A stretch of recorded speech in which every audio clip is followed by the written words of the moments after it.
So, good evening, everybody. How are we all? This is, I've forgotten the part. We part 4 today, We Horlicks. are. Right. So, this is part 4 of the Orrery. And here's my co host, Horlicks. Ta-da. All right. Well, say co-host, more builders in crime, aren't we? Yeah, I like that. Builders in crime. Yeah. We get all sorts of mischief. Yeah, sort of. I thought maybe we're kind of like the. I'm trying to think of a crime sleuth figuring out partnership. Oh, I can't think of any anyway. So is there any big news for us then, Horlicks? No, I don't think so. Just obviously got the puppy now. And that's not big news then. Well, it is, but I covered that in the Wednesday before the show. No, the Saturday. Yeah, but we didn't see her in the last Wednesday, did we? No, she's in bed at the minute. So all right then. Everyone's going to have to wait until Wednesday. If she accidentally wake up, we'll get to see her then. Yeah. So if if I make loads of noise, mate, does it? No, she'll sleep for anything, bless her. She can only go for a couple of minutes at a time, and then she's asleep on your arm. Bless her. Yeah. But no, we went to see. I went to my sister's today, and she got to see Ocean, my niece, and she had a lot of fuss. She met another dog. She was just an absolute princess.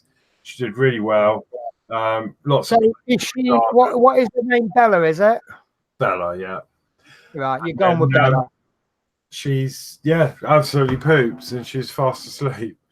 Lovely, because I think we've seen lots of asleep pictures, haven't we? But not many awake pictures. She's obviously like a baby, isn't she? So every 2 minutes she's nodding off on your arm. So cute. Yeah. I imagine it's a little bit of a case of, oh, she's doing something brilliant. Let's get a camera. No, too late. Yeah. But no, you will see her. If she pops up later. Obviously, I'm monitoring her at the moment on Bella Cam.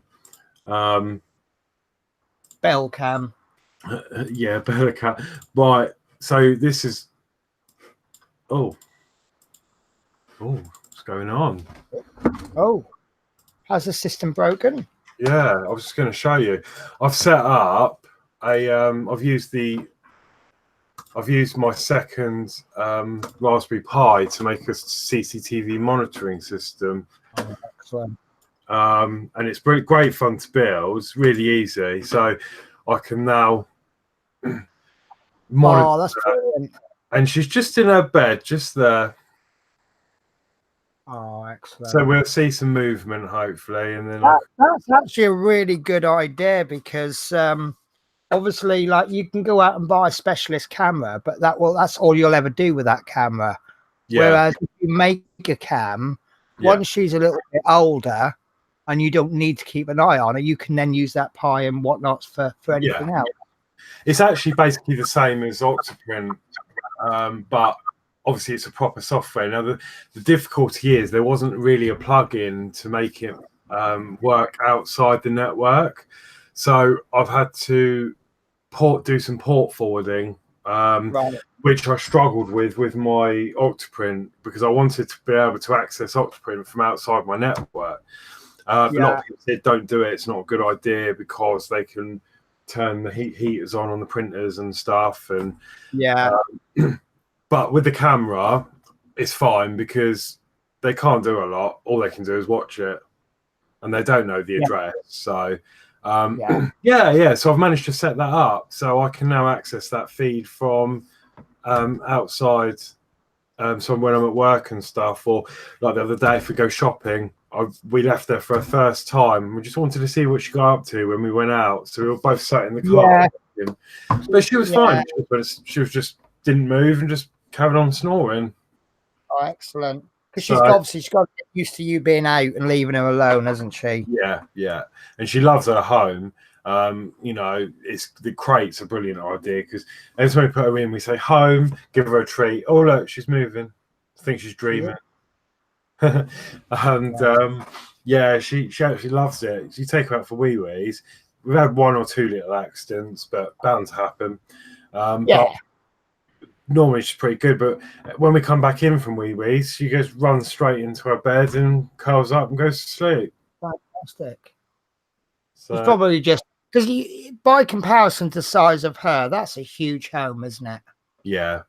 So she probably just needs to take in just a little bit of time. But once she gets to about adolescent age and she's having the mad 5 minutes all the time. Yeah. But the pen I lent off someone from work, but it's not really suitable. It's for big dogs, so it's really high, and I can't even get over it. So Carl's gonna get another one next week. That's half the size basically, but it'll do for now. Yeah, brilliant. That's better cam, and obviously I've got another camera as well, garden cam. I've disconnected that one at the moment, but then you can have all your cameras. I think you can have up to 8 or 10 cameras or something, and they're just normal webcams. Excellent. So that's really good. So you've obviously got some software from somewhere then. Yeah, online.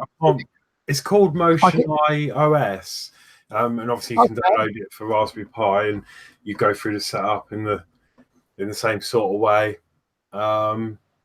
So do you think perhaps we could do a home surveillance system as one of our streams one Saturday night? Yeah, could do. And another thing that's really good is you can set up, so on, is it this one? Yeah, Bellacam. It's got motion detection, which I was playing with.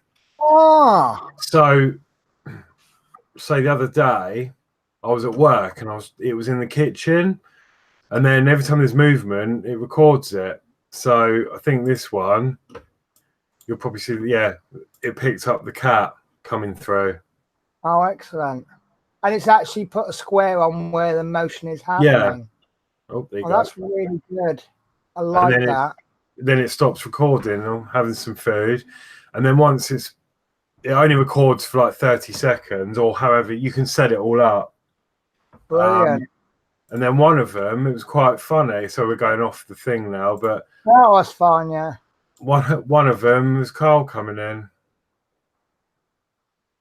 Oh, he's on the phone. That's exactly what I do. I kind of wander when I'm on the phone. Yeah, and and then the other day I saw him. It was so funny. I don't know what day it was, but I saw him in the fridge and he was eating cheese out of the fridge. Oh, right. Did he forget the camera was on? Yeah, I think so. It might have been this one. Yeah, he looks guilty, doesn't he? I know, it might not have been. But one of them, he went in the fridge and was eating the cheese. And I was like, that's where all the cheese is going. But yeah, great fun to play with. And it took a lot of getting used to because it wouldn't actually record anything. And I couldn't understand why, but it was something to do with the sensitivity or something. But yeah, I've sussed it now. Look, there's Carl, must have been filming where the camera's pointing at her. Carl's been playing on his computer. He's picking up lots of him. But yeah, it's good fun to play with anyway. Yeah, Motion iOS it's called. Okay. Excellent. Yeah. Anyway, back to the Orrery. Yeah, right. So the general plan for tonight is we're going to be attaching the arms and the cogs to let me get my Orrery. So we will have, I hope that's a 4mm rod. I'm just going to pretend this is a 4mm rod. Hey, Chris Campbell.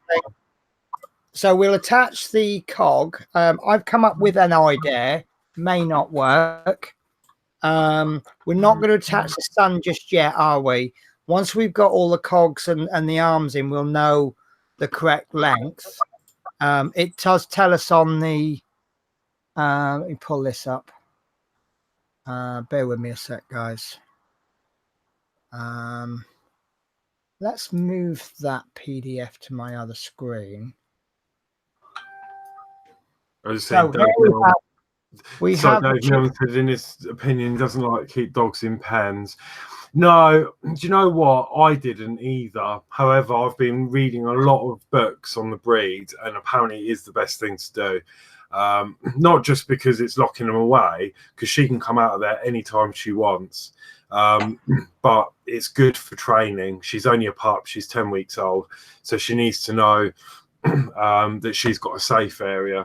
So that's why we've done it. I mean, I went into it like, oh, not going to bother. She can have a free run of the house. But then you end up having a bad habit dog who thinks that she can rule the house, do everything, and not listen to commands. So we've only got it for probably about six months or so until we've trained her a bit, and then she'll be able to have free run of the house. I also like the idea of a safe area. Yeah, so, that's what it is. It's more of a safe area because we've got cats as well. I don't want the cats antagonizing her too much. So, you know, I know other breeders who have done the same. I mean, because I felt really bad thinking, oh, it's sort of like a prison, but she loves it. She likes going in there. If you shut the dog in all the time, then yeah, it's a prison. Yeah. You know, I've shared houses with people where they've just had the dog in there all the time. Yeah. And the only time the dog comes out is when it goes for a walk. Mm-hmm. And I'm like, what's the point in having a dog? You know, I don't believe that the dog should be the center of attention all day long. But like my dog during the day, he used to just sit by my feet, and he was just happy as long as he's got some contact. So, you know, if I'm at my computer desk, he'd get himself under the computer desk, and he'd just be like touching my toe or something, and he'd be happy as Larry. And if I should move my feet, he'd be sort of, oh, where are you? Mm-hmm. But no, she's been out most of the day.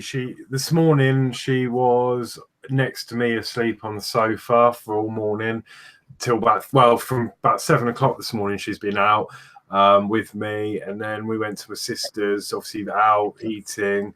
And then she'd come back. Then she was in the garden and had a free run of the house for a little while. And then she's having a little nap now. And then she'll come out again, probably after the show, about an hour and a half. And she'll be out for a bit until Carl goes to bed. And then we put her in overnight until the morning. But, you know, I've lots of dog for, you know, people I know someone who does obedience classes, actually, Tanya at work, and we're taking her to obedience classes in September. It's good socialization as well. And she said, put her in her own crate and a pen, so it's a safe area. Loads of people have said that. It says that in the 3 books I've read. So I'm just doing the best for her. It's not a permanent thing. It's not like I'm locking her. And of course, if she reacts negatively to being in a pen, then obviously you'll take that on board. Yeah, definitely. As I say, she's 10 weeks old. She's a baby. So, you know, when she's been trained and everything, we won't have any of that. She'll have a nice comfy bed in the corner. So, yeah, it's just while she's training. Yeah. Right. Okay. So, trying to think. Right. So the sun shaft we've got there, it does say 178 mils, and the 8 mil rod should be 139.5 mils.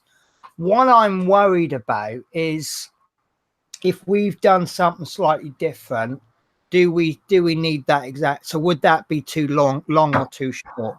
So I'm wondering if the best way to go about this is to put everything on and then figure out how much too long it is and then cut off, because we can always cut off more rod, but we can't add. Yeah. So what I'll show you what I've been working on during the week, and then I'll show you what we're going to do. So, right, change of camera time. And I will apologize, I haven't set this camera. Whoa! Right, that's better. Right, so here is our 4 mil rod. Here is our sun. Now, obviously, what we want to do is we want to attach the rod to the little white part of the slip ring. Now, I could probably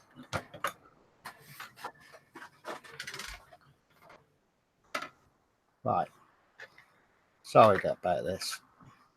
I could probably take the white part down a bit, or I could just glue it and hope, but I want that to be a little bit stronger. So an idea that I had is to make a ring for it.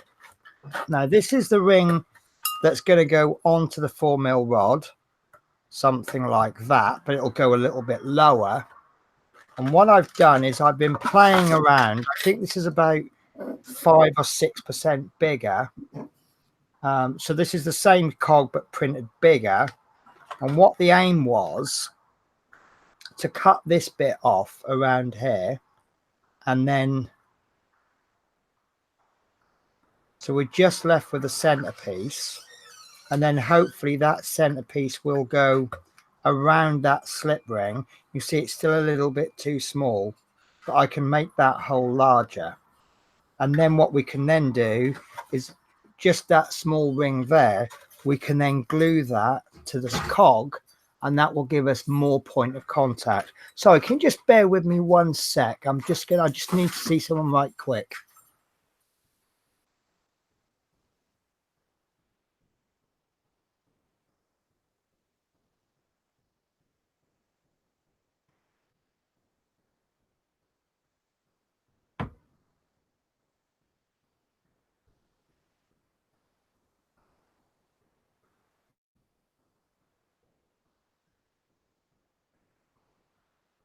I'm just looking at mine as well, and yeah, there's not really much to.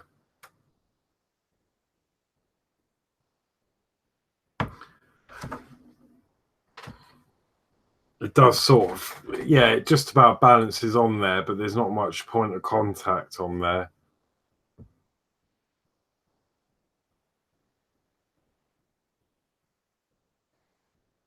The only thing I could suggest is perhaps some hot glue, but I think the hot glue is going to just look a bit messy. So yeah. Right, so sorry about that, guys. I just my housemate he ain't been on for a few days, and I need to just see him right quick. Right, so the tactic I'm going to go for is I'm going to cut that middle piece out. Have you already printed that out again? Yes, this is the larger one. Oh, I haven't even. Right. No, it's fine, because I was going to be doing some experimenting.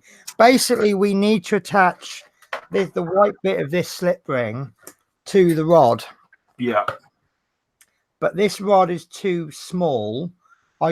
This is actually going to rotate freely, so it's going to be really, really hard to file down. I've had a good idea as well as an alternative. Yeah. You could use a flaring tool to flare the end of the tube out. Okay. To be honest with you, I think what's going to be a better idea is if I actually make a ring.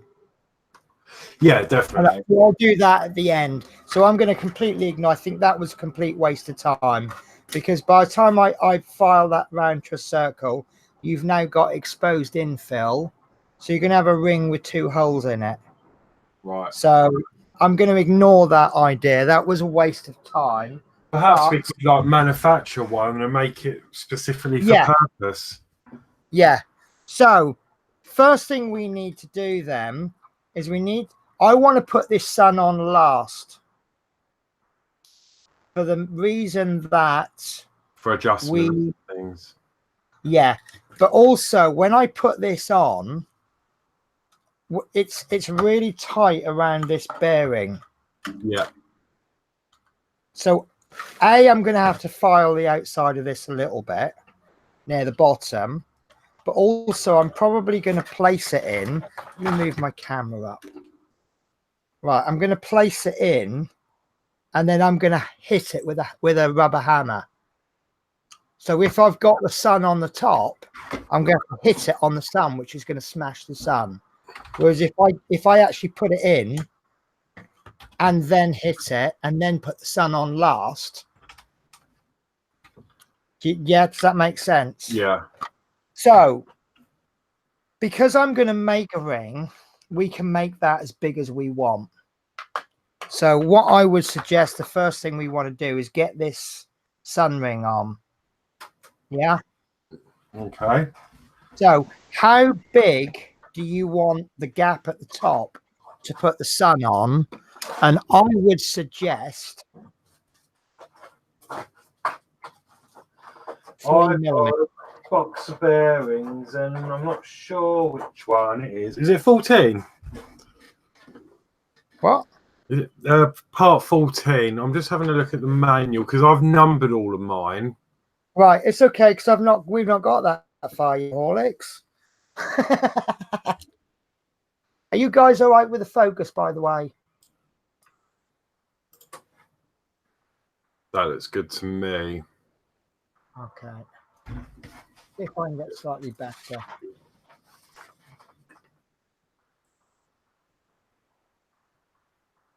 Right, I'd say back there. Right, so what I would suggest is this gear at the top, we put that about 3 mil from the top. The reason I'm saying 3 mil is because that's the size of this cog, but obviously we can make the piece as big or small as we want. Yeah. Right, so that will just go straight in, won't it? Yeah. Now, the only way I'm going to get that in, that's got to be a tight fit, hasn't it? So the only way I'm going to get that in, and you're not going to see this, but I'll do my best. But I'm going to have to get that in with a rubber mallet. How I then get it further down, I'm not 100% sure. But I've got to keep this 90 degrees to the cog. So Now, it doesn't look 90 degrees. have you got it's got a slight raised bit on one side. What side up have you got yours? I'm putting the raised bit down. Yeah. For the reason that when I have the ring for this bit, it'll make more surface contact when I glue that on.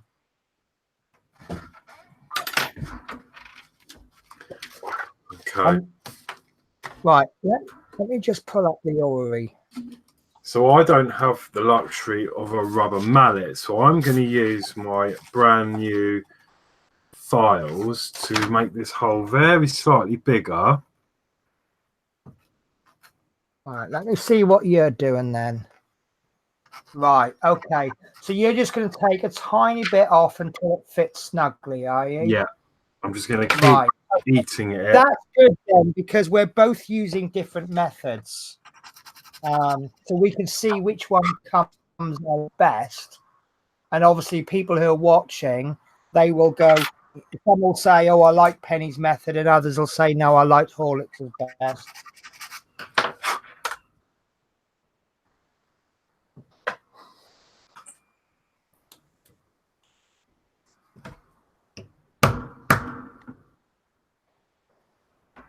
I do like the quick bang.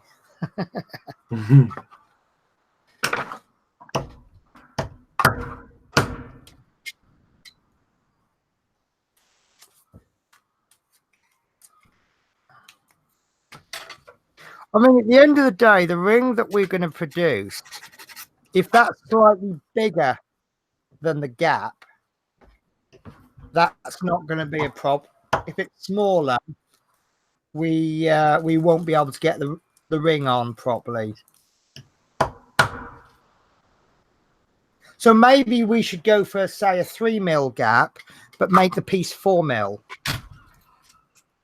Yeah. But the more of the ring that we get over the rod, the more secure it's going to be. So we could even go even bigger. But then if it goes even bigger, it's going to show, isn't it? Yeah, yeah.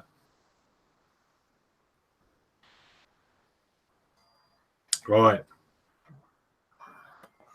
Do you know, I actually think your filling method might be better. I think that's going to be the best way to do it. So I need my calipers.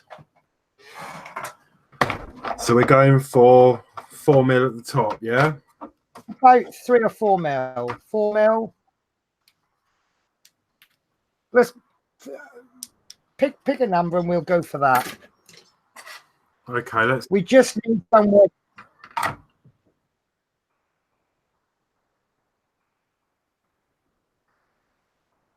You know, I am going to go mallet. No, I don't know.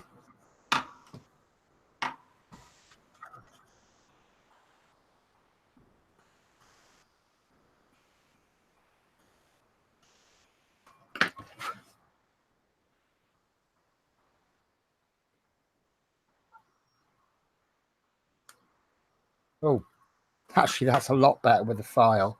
So what gap have you got then? Well, at the moment, I'm rocking a 6.2, which is obviously Right. too much. Yes.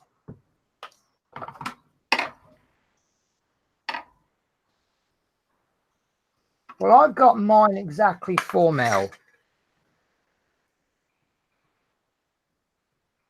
So a little bit broken out at the top, just so that when we make that ring and the sun goes on. Have you measured yours? Because I can't seem to get my calipers in. I've got a steel ruler that is 0 right at the very end. I mean, if you want to use calipers, you can, but I just found it easier with steel. It doesn't have to be exact, because if we've got 5, hang on, let me show you here.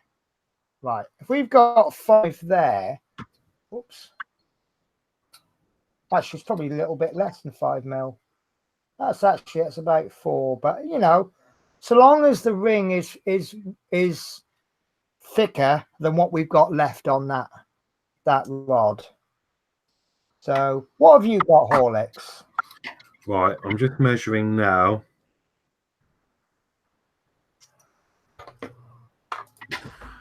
I'm just gonna.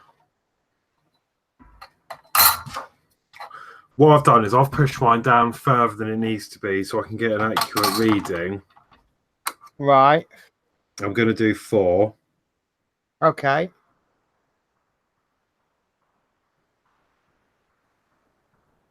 Adrian saying, have you got a tool to the calipers?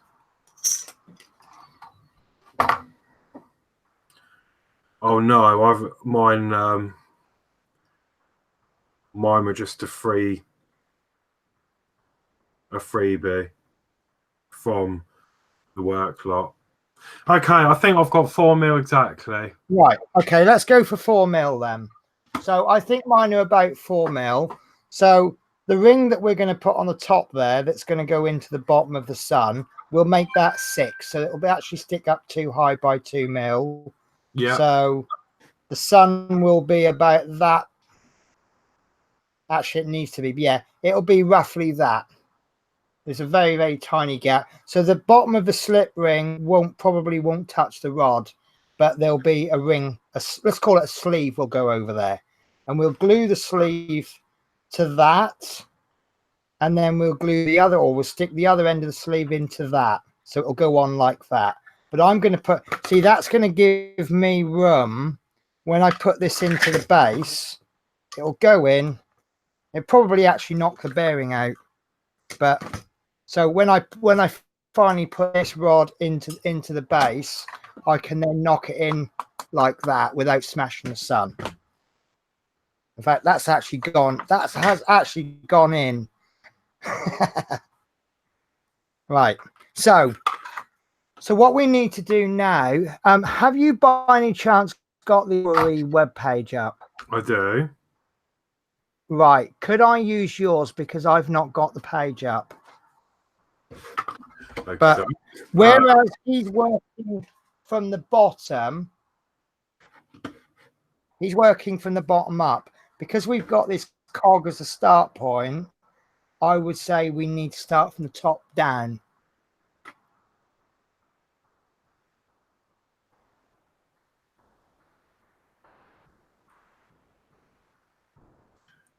Right. Right. Okay, so we're looking at this one now. So I've just got to remember which way round they are. Can you just bring it down a bit so we can see the words at the bottom? I think that's where it tells us what we need to do. Right. So 1 is the Mercury.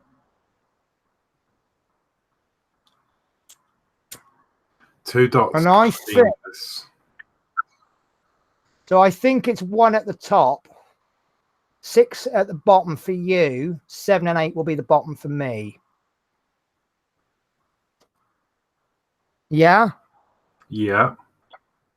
So what we then need to do, if you can, because I've got a feeling if you just move up a little bit so we can see the actual gears, I think that grid is wrong. But according to that grid, what do you make? Is it 14 is the one at the top? Yeah, 14. 14 is the Sun Mercury. Yeah. So Mercury is obviously at the top. Yeah, it did say 1 Mercury, didn't it, in the words? Yes. Right, so we need 1 at the top. Which is this one, isn't it? Or that we've already put on the stick. Yeah. And I've just realised we need to be cutting rods. Right, so we need to make those cogs before we need to cut those rods before we make them, don't we? Yeah, which is is that 4 mil? Yeah, hang on. This is the bit I forgot about. Right, Because I've actually ordered a cutting wheel from Wish. Now I'm not holding out any hope at all because I've always had bad luck with Wish. Do you remember me telling you about the hairdryer diffuser that I bought for about a tenner? vaguely. Yeah, I ordered based on a picture of a hairdryer, and it was a free item, but you only paid postage, and it's quite a lot of postage. The item came, and the postman, I wasn't home when it arrived, so I then had to pay 70 pence to collect it from the post office. So I went and collected it from the post office, and it was a diffuser. And I'm just like, yeah, okay, I've wasted my money there. So, right, I'm just going to switch over to me and do a screen share. So we need 0.3. So it says we need 5 shafts at 12.5. Yeah. Now, what I'm thinking is I'm not accurate at cutting. Now, if I can find my Dremel, which I will admit I can't at the moment, I would be cutting that about 13 mil, insert it, and then file down the overhang. Unless you can accurately cut 12 and a half. I'm not sure it'll make too much difference if it is slightly over. Right. Because it looks like there's plenty of gap. Right. Where they're going to go. If there isn't enough gap, then obviously we'll have to do something about it. Yeah.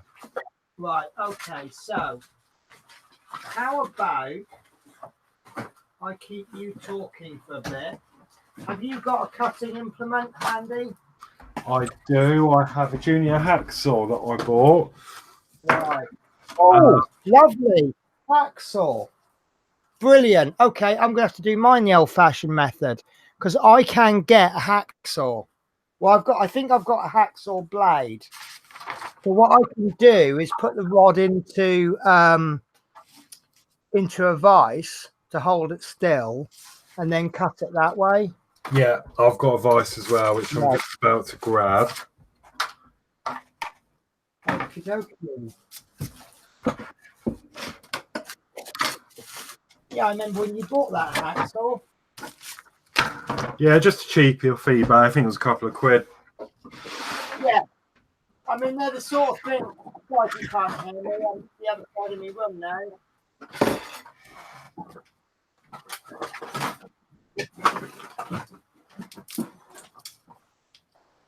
Oh.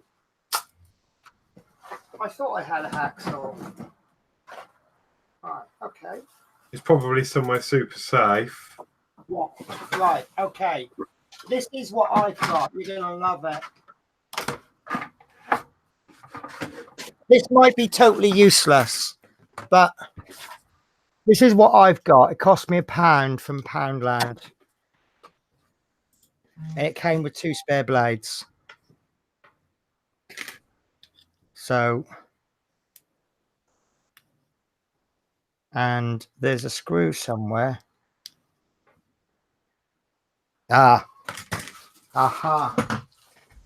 The screws come off.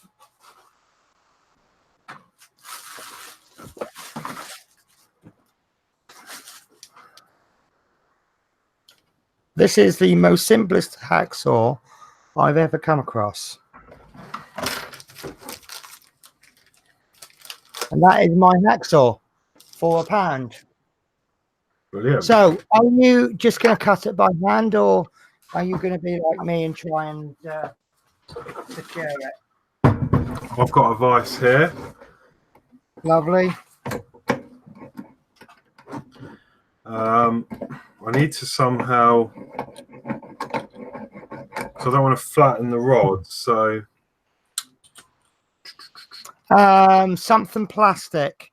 I've got rubber inserts on mine. So we're after the 3mm rods, aren't we? yes. Right.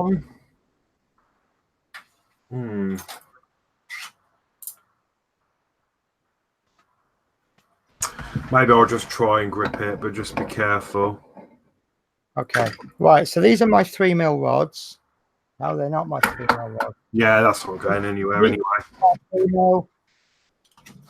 Well, they're 2.8, 2.9, depends on where. So who's going to go first then? Well, I can have a look. Right, so we want 12.5 by times 5, and we want 1 shaft, which is 16. So I'm actually going to do the 16 first because I've got quite a long bit out. Right. So I'm just going to use my current bar. Right. So you're doing 1 at, I'm just trying to find a pen. Right. 1 at 16. Yeah. Right. While you're measuring that, I'll see if I can just pull up the sheet so everyone else can see it. Sorry, this is not quite gone as planned. Right. Cool. So according to the chart, we need 1 at 16, 5 at 12.5, and that'll be it for the gears. The rest of them will need bending for the planets, so they'll come later. So do you agree with that? 1 at 16, yeah, and 5 at 12.5. Yeah. Yeah. Brilliant. Right. Okay. So.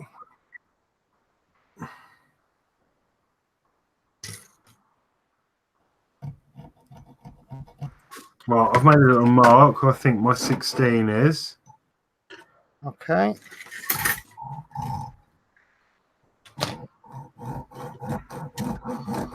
And I'm soaring. Yeah, we can hear. Oh, it's getting stuck.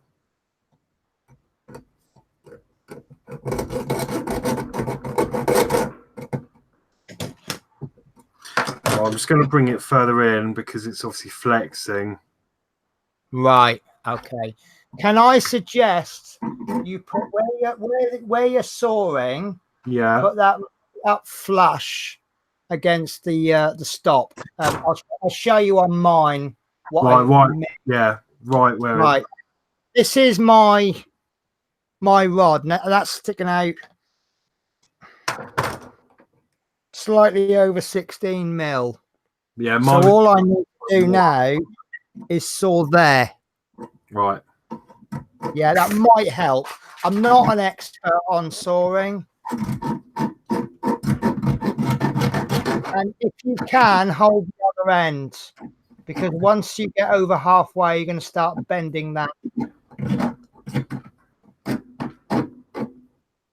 God, it's difficult, isn't it? I thought it'd go through a bit easier. Yeah. There's a lot of things we do that seem easier than they actually are.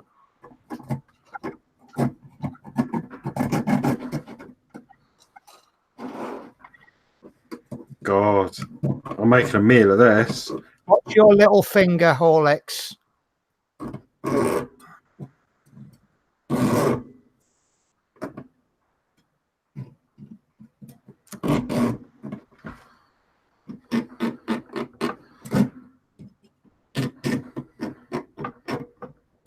only wants to cut one way.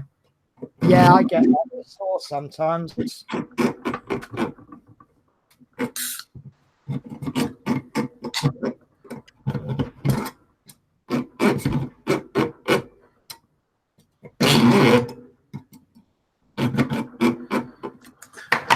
I'm sure there's plenty of people watching this cringing.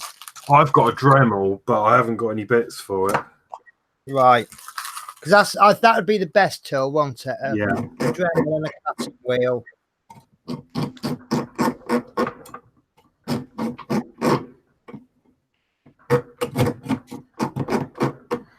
And I've got to cut 5 of these.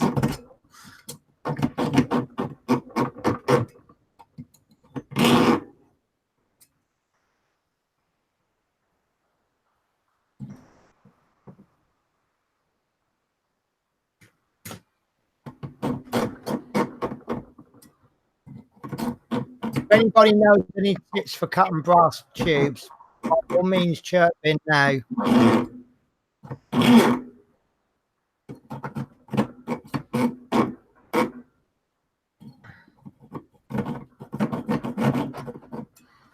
Well, I'm wondering if I could turn this round slightly. Okay, let me have a start on mine while you're sorting yourself out. So I've got mine sticking out 16mm, and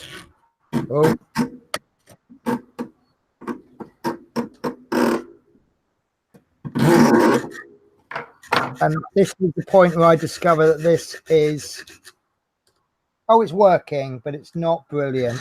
But I think perhaps in this instance, the fact it's not cutting much might be a good thing, because it's a slow and gentle cut. Right. But I've gone in at about a 30 to 45 degree angle, and now it's starting to get stuck, because once it's gone through the top bit, it's starting to cut. Yeah. Okay. What about if you turn it round a bit? Once you get to the point where you're cutting 2 pieces of metal, it's not liking it. No. Yeah, look, that's now easier again.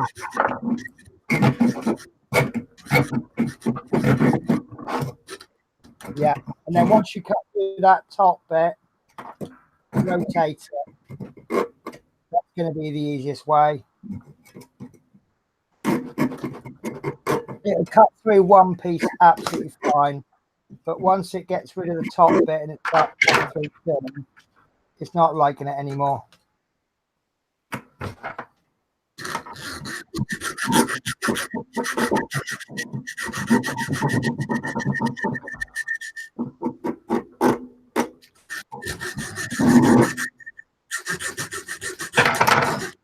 Okay. You've done yours? Yeah.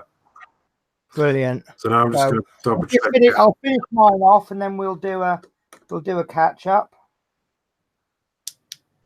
I think this might be my last cut.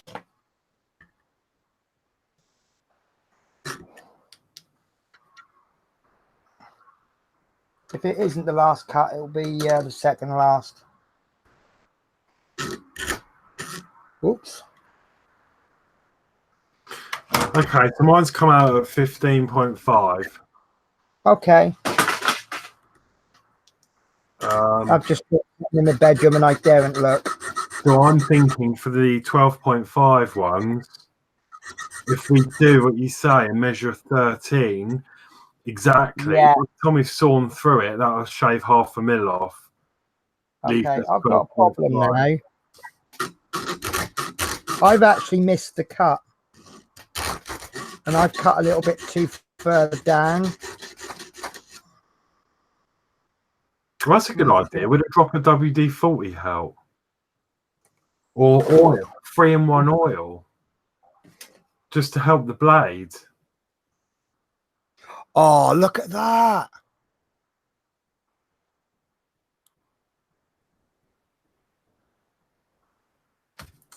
Very good. But it's a really ugly cut. but I've really messed where as I turned it around, I didn't get exactly in the channel. So I cut a bit further up. So I'm going to do the rest of my cuts from the other end. So yeah, so obviously your style is that where you're cutting it, you're losing you're losing half a mil. So yeah, it's nothing 0.3. yeah, so you're going to cut it bigger. Yeah, so you cut it big because it's always better to cut it too big than too small. So what I'm going to do then is I'm going to do this one about, I could do it about 13 as well then. And then, because again, if it's too big, we'll always just file it down. So oh, sorry, I thought I was doing that bit on camera. I'll do it again. So I've got my calipers, 13 mil, and I'm just going to hold them in, and I'm just going to loosen this just a little bit so I can still move this rod. We'll move it so it's a whoops too much, and I've accidentally knocked calipers. And then we just keep pulling that slowly until I'm confident that's 13, and I can just tighten the vise up again a bit. And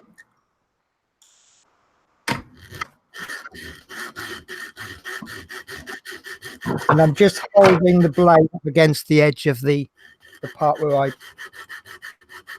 I measured. Right, so I'm going to experiment. I've got mine lined up. I'm going to make a small cut. And I'm going to do what Fleetwood suggested. I'm going to put a tiny drop of oil on that. So are you putting a bit of oil on the drop, on the blade, or the... On the actual cut, just to see. Oh, yes. That's better. Now, that was really good. I'm going to put a bit more in. Okay. Is that actually WD-40 you've got there? 3-in-1 oil in the... All right.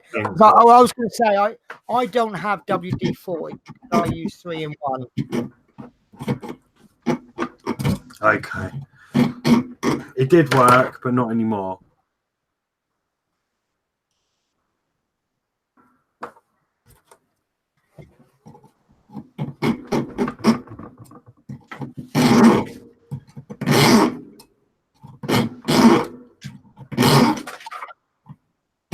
Okay. Okay. Hey, Roger Kendall. So I haven't gone through the chat yet. I'll be honest with you, I forgot, but we will go through.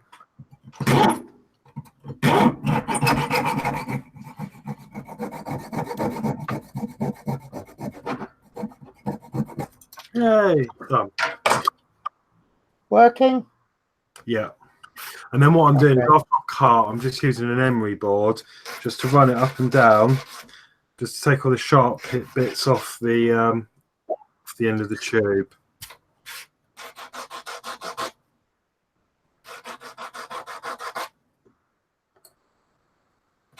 Well, I'm still experimenting and finding ways to do mine, but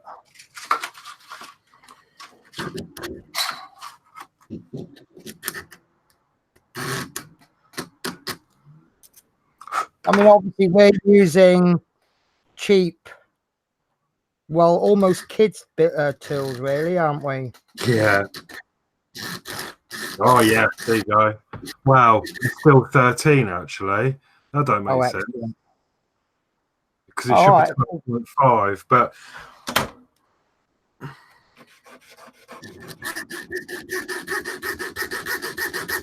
well, I've just tried this with a bit of 3-in-1 oil, and I'll definitely agree it's a little bit easier.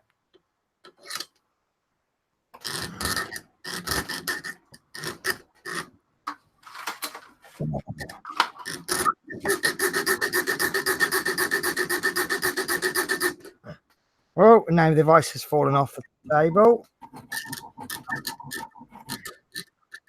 This is like a comedy of errors now, isn't it? I mean, the chances are it's not going to matter too much because... Oh, okay.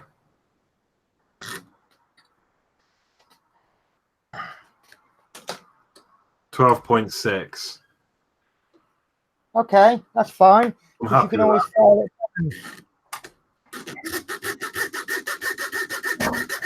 down. Okay. I'm finding the easiest way to cut it is to cut until it starts to sort of grip, and then just rotate it maybe an eighth of a turn. Don't try and do too much at once. No. What I found, just my experience in the last one I've just done, I started it off, and then when it got stuck, when it's trying to go through the two sides, I then just did it backwards, in and back. And then after a few strokes of that, it went back to a single side, and then it went straight through normally again. Oh, okay, then. But as I say, I mean, I suppose it depends. I think, you know, people may be better equipped. Oh, it could be I've just worn the hacksaw down.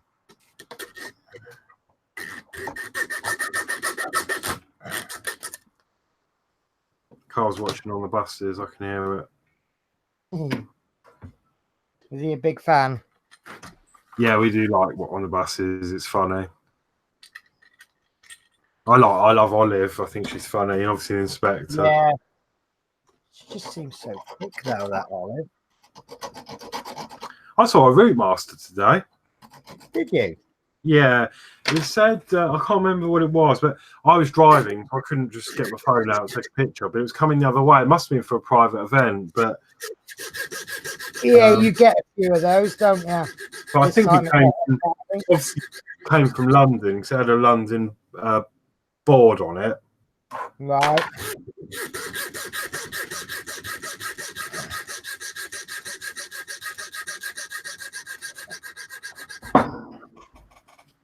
Right. Oh, this is hard work.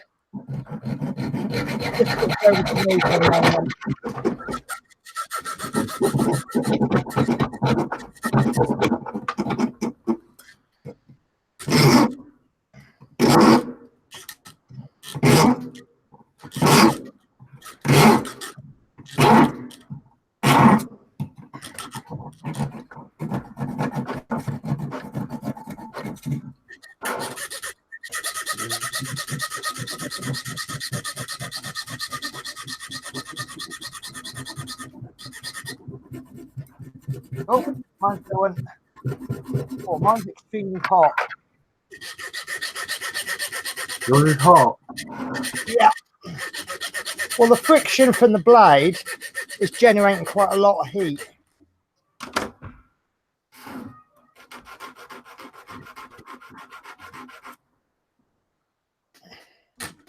Oh, I'm not good at sawing.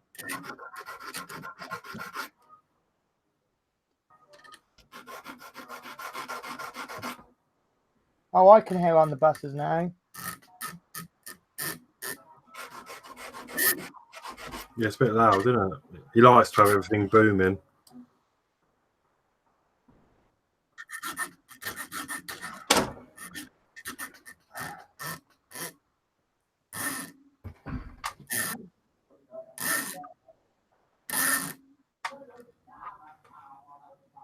There we go.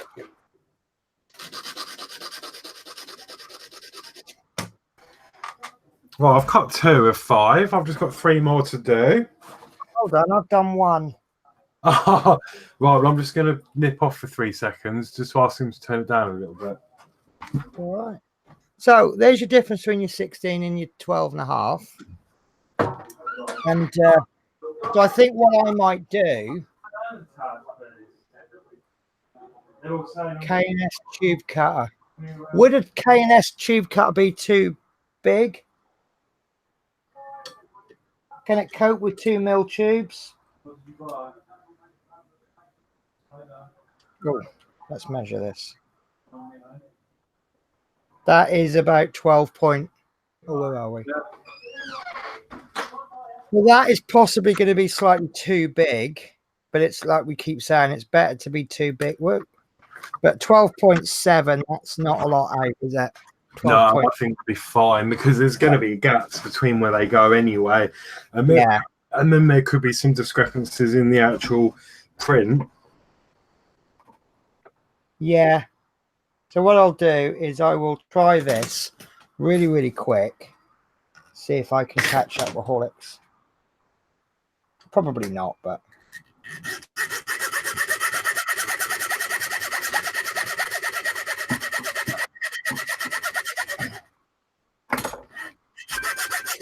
this really is a crap blade. But I think that's to my advantage because it's not going to cut through it very quickly.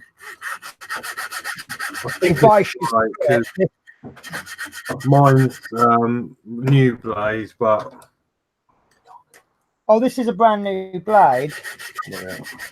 but it's from Poundland, but it's doing the job. But to be honest with you, if I had a really super sharp cut it through really quick, and I went too quick, then I could slip and end up putting it through my leg.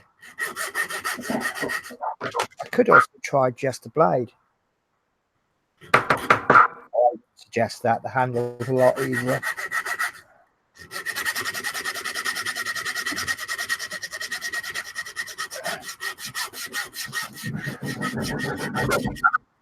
Oh no, come on.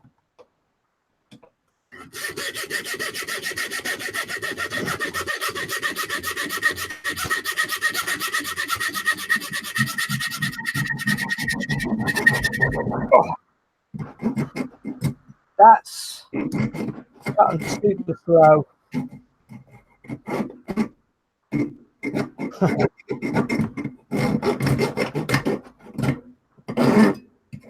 Oh, This is really difficult.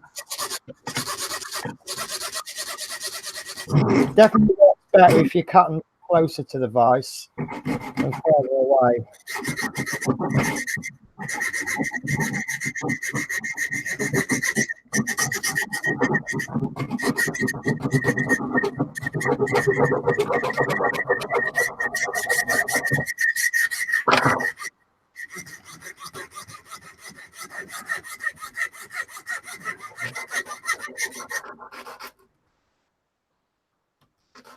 Right.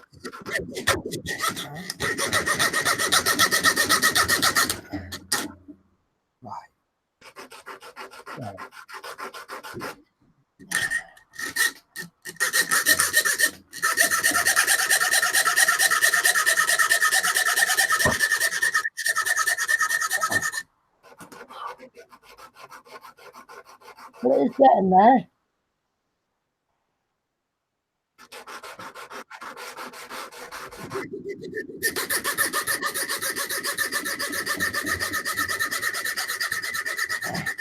I think once you get through the top layer, it gets a bit easier from there, doesn't it? Yeah. I don't know if people thought the F22 we could have used a K&F tube cutter. Yeah. Because I queried if it was going to be able to cut small tubes, but he says it is made for small tubes like this. How you getting on, Horlicks? Yeah, You've done about 4 by now, have you? I've got 16 and 3 12.5s. 3 of them. Yeah. And I'm still struggling to get my second one. I think it's just you can just get into the flow, don't you? Yeah. No, that's right. I mean, I always say I'm not a physical person, and I'm really not ashamed of that. You're obviously a little bit of a stronger person, or better at sawing, or whatever. But you know, I'm getting there. I mean, what you might want to do if you're a bit like me and a bit weak and feeble, perhaps. Oh, I've lost one. I've lost a rod. Here it is. So let's put it in a little box, shall we? Yeah, if you're a bit weak and feeble like me, maybe cut just the one piece off, then put it into the actual shafty bit with the bearing, then do the next one and pop it in, and so that'll give you a little bit of a rest between rod cutting. Yeah, that's a good idea. Some of you might just go, well, no, I want to get all the cutting done in one go. which isn't an awful idea.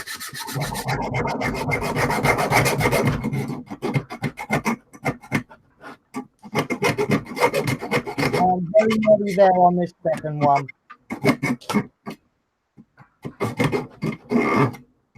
I think it's just really a case of trying not to do too much at once.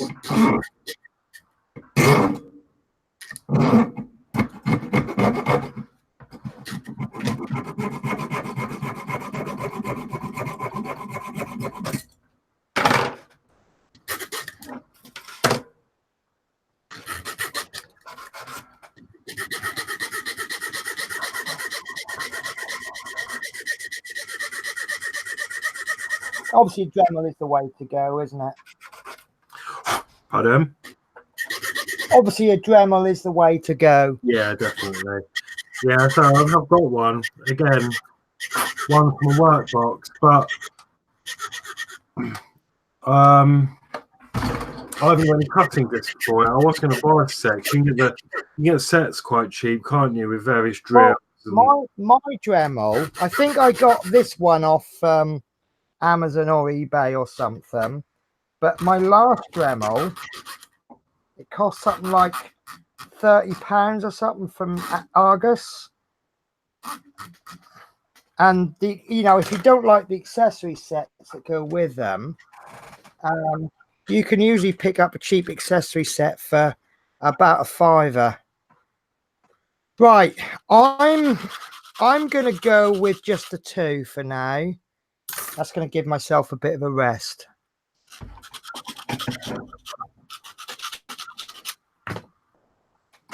But I'm glad I've got 2 done because obviously I can now tell without measuring which one's 12.5 and which one's 16, because obviously the 16 is bigger. And I forgot to measure this one. I can't remember which is which, but they are, I would say there is, damn it, the exact same size. So, right. So, how are you getting on, Horlicks? I am sweating buckets at the moment. Pardon? I am sweating buckets at the moment. I am. It's really warm. I'm just slicing the last one.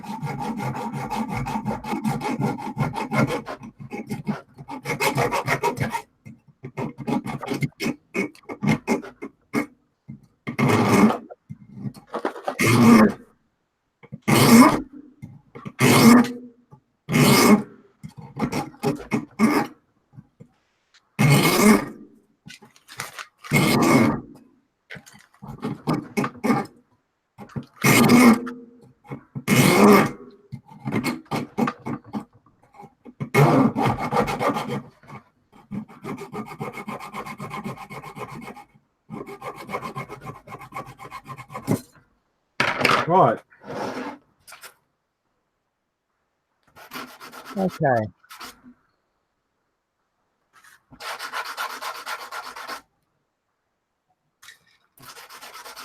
I think Bella's up.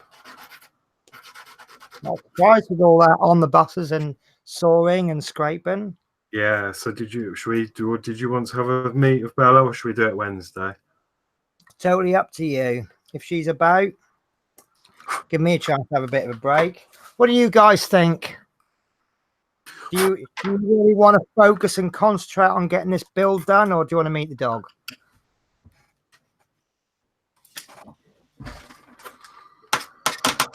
So I've got little filings everywhere, so I'm just going to use one of my anti-bat wipes just to get rid of the filings. That's fair enough, especially if you're going to have a dog around your work area.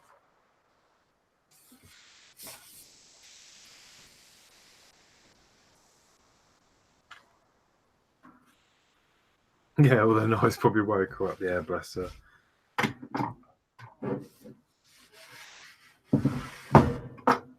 Actually, it isn't too loud.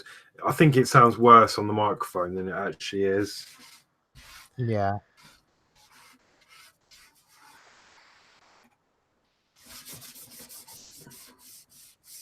Steve wants to see Bella. Okay. I'm just going to unvise my rod and then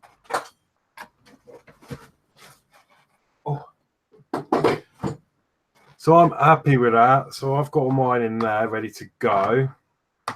Lovely. Right.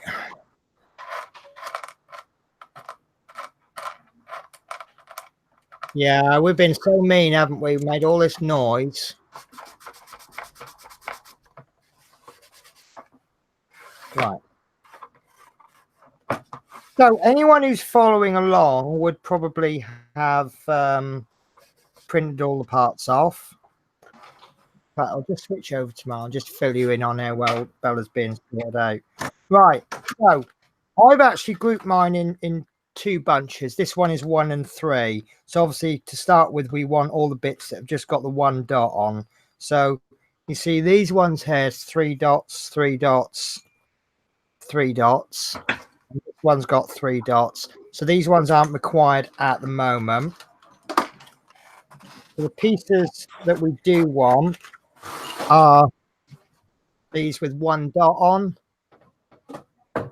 And that's what I think are great. They've all got a certain number of dots on them, and then you've got the arm. So this arm, the bearings you're going to need is the 4x9 before and the 3x7x3, and we've established that the first number is the inner hole, the second number is the outer diameter, and then the last number is the width. So obviously this is the end that's going to be gone through the 4mm rod, and we want a 3. Hang on, yeah. So we need one that's going to go through the 4mm rod. So this one of these is going to go into there, and these needs 3mm rod, which is this piece, because that's going to go through there, and that will have the 3x7. I've done this on the wing because this one's not going to work. Or no, that one's going to be too wide because it's 13mm, and this gap is 9-ish mils. So you're looking for 4x3, 4x9, and this is the only one that starts 4x9. And have I just bought enough time for you to bring the dog in? Yes, I have. Oh, hello, gorgeous. She's like, what the hell is all this going on? If I just switch the camera so she can see herself. She'll probably freak out. Hello. She's looking at it, isn't she? Pardon? She's looking at the image of herself, wasn't she? Yeah. She was trying to figure out what it is. What's that? Huh? Who's that? Oh, you smarty pants. Oh. Isn't she just adorable? Hmm. She's tiny. How much bigger will she get when she's fully grown? Probably maybe double the size. She's only a small little. Oh, not too big then. No. Because I've heard horror stories of people that have bought tiny dogs and they've grown up to be absolutely huge. But she is so good. She's an absolute princess. I think she's grasped home already, because so when we bring her in, she just goes straight to her little bed. Oh, brilliant. So she's got her own little places to go. Yeah, all morning I let her on the sofa with me and we both fell asleep, and she didn't even move. She just slept on me and she stayed there. So Steve Graver says she's going to be spoiled. Yeah, definitely. Yeah, we've got a little collar, but at the moment she hates it because she keeps trying to scratch it off. But it's not used to it now, is she? I can get 2 fingers under there, but yeah, she's not used to it. And it says online she'll get used to it. But it's got its law, because I have to have obviously the details on there. So you have to deal with it, didn't you, sweetheart? She'll get used to it. So yeah. Do you go with like training with rewards? Yes. So like, for example, she puts a collar on and she keeps it on. Maybe she gets, well, you put your collar on. It's like dogs don't like the leads, do they? No. But they associate the lead with going outside for a walk. So the lead then becomes something very exciting to see. Oh, yeah. And then they just, after a while, once they realize it's not actually going to hurt them, oh, she is so adorable. Who's that? Oh, Queen, huh? oh. Yeah, see, she's in explore, seeing new things mode, isn't she? Yeah. Just really doesn't know what to make of it. Oh, she just looks so lovely. And her four legs that aren't no legs are no two legs are the same. Yeah, so when Penny comes down, you'll be able to have snuggles with Penny. Oh, definitely. Definitely. So what are you up to tonight then, Horlicks? Yeah, look. Bless. Yeah, she's lovely. And if I put her on my arm, she normally just goes to sleep there. Oh, she just fits there perfectly, doesn't she? I said to Adrian the other day, because obviously you'd shown us a picture, and I said, you two are made to fit to each, fit together, aren't you? Yeah. She doesn't seem bothered. She's just like, yeah, chilling out. But for a puppy, she's... Is she gonna be a picked up dog? Pardon? Is she gonna be a dog that's picked up a lot? Yeah, definitely. I think so, because especially at the moment, because I mean, she can't actually go out until Monday because she's had her last vaccinations. Obviously, we need to wait a week. So Monday evening, she can go and explore for the first time. But we tried a lead on in the house, and she doesn't know how to walk. Well, she knows how to walk on her own. With the lead on, she doesn't grasp walking with the lead on. No, but that'll come, won't it? That's lead training. But And yeah, it's you that's going to learn as well. but obviously she's only, because of the type of breed, I mean, she's young anyway, she can only have sort of 5-10 minutes of exercise at a time. So if we go for a walk, it's going to be more than 5-10 minutes. So it'll be a case of walk her for 5-10 minutes and then pick her up and carry her around for a bit. Or just take the whole walk a bit slow, I suppose. I don't know. She might get used to it. So she is a breed that's designed to be spoiled, is she? I think so, yeah. Yeah. Yeah, she's lovely. No practical purpose other than to pick her up, put her on your lap, and just spoil her. Yeah. Okay. No. No. Right. I'm not criticizing anything because it's not the kind of dog. I personally believe a dog should have a job in the house. It needs to earn its keep. But what that job is actually dependent on you. If you're a lonely person who just wants something to cuddle, then a lap dog would be perfect, wouldn't it? Yeah, I think I'm not going to sit here and say, oh, it's bad to have a lap dog, because I can understand for some people it's perfect. I like a dog that's medium to large. It can, when I said about my dog used to sort of lay touching me, it worked the other way round. I like to have contact with the dog. Yeah. And then if there's an intruder at the door, I like to know that he's trying to protect me from that intruder. So every dog has a purpose. As I say, I think at the moment, definitely. I mean, obviously she's baby, so she is going to be a lap dog. Yeah. I don't think she'll be constantly on my lap. I mean, she will get probably double the size or triple the size. Yeah. So, yeah, I don't think it won't constant. I think she will get a bit big to be on the lap, but she is a small breed. She might be able to get on the sofa between you and Carl. Yeah, for example. Yeah. I mean, Carl likes breeds like German Shepherds. But in this house, it's a little bit they're a bit too big. So this is sort of... So I've got to ask the question: Do you belong to her, or does Carl? Both. Right. Oh, okay, that's good. She seems to be giving us both the same amount of affection and love and same going. So she runs to either one of us. So yeah, it's about even. Brilliant. So this show has completely been spoilt this week, hasn't it? Sorry, not spoiled. Sorry, I meant stolen. Stolen, yeah. Yeah. Cute little one. So yeah, you're going to go. I don't think there's any objections from anybody, is there? No. You're going to have cuddles with Daddy Carl. on the sofa for a bit because you're going to be spoiled. You can watch on the buses, can't you, with Daddy Carl? And of course, after a while, she'll understand certain words, won't she? Yeah, I mean, she already knows home. She seems to, because I'll call her Bella, and she looks up, so she knows her name. Oh, yeah. And when I say sort of home, she goes off and runs into her bed. Oh, brilliant. So we're in the progress doing toilet training, but to be fair, you've been all right. Just the odd accident. Because I'll take her out after meals and playtime, and then she'll to encourage you to go for poo and wee. Yeah, and then she'll come in and she might have a little micro wee, and then I'm like, oh, so then I have to take her straight back outside. So you'll get there with her.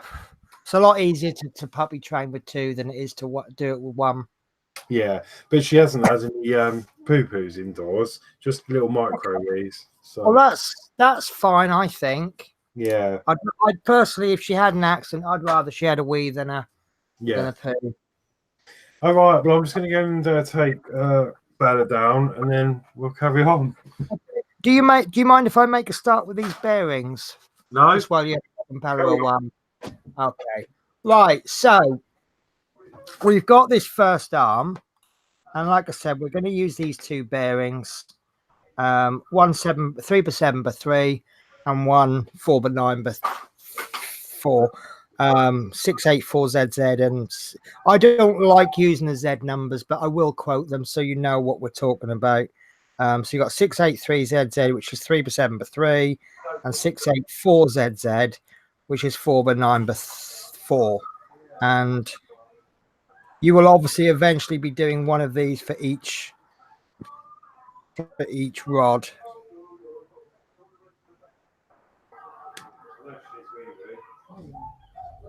So careful with these because they are slightly greased, as you would expect. So this bearing is going to go in there, and that actually is going to go in fine. So that's in, and see if this one goes in. So interestingly, Horlicks. Yeah. Remember, these have been printed at 101% of the original size. Yeah. That first bearing went in snug. This one is right. Well, I'm going to go back to plan 8 for this. I can't quite get that in. So if it's a bit of a struggle, just get your vise, open it up, pop it in, or pliers perhaps, but just gently squeeze it. Oh, which way round am I going? Gently squeeze it with the vise, and it should. Right, so what one are we on? Number 1? There we go. That's gone in. Right. This is arm number 1. And what so bearing? I've got 2 bearings. Adam? What bearing? Right.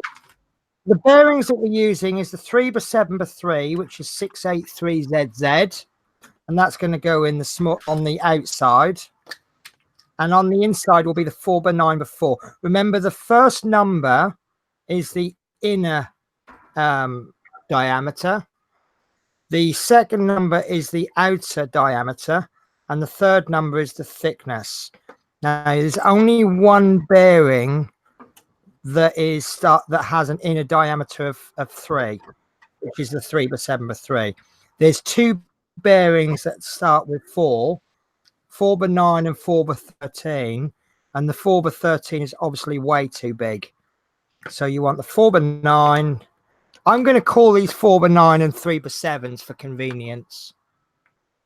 Okay, so if you want me to go through, well, hopefully we'll see Horlicks do his. I'd be interested to know your fit. Oh, sorry, I've just been cracking on. No, it's fine.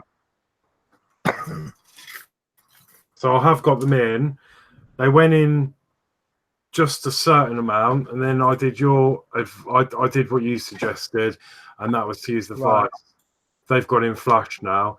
So what I did is they went in. They started off, but wouldn't go all the way down. So then I just clamped them into the vise like that.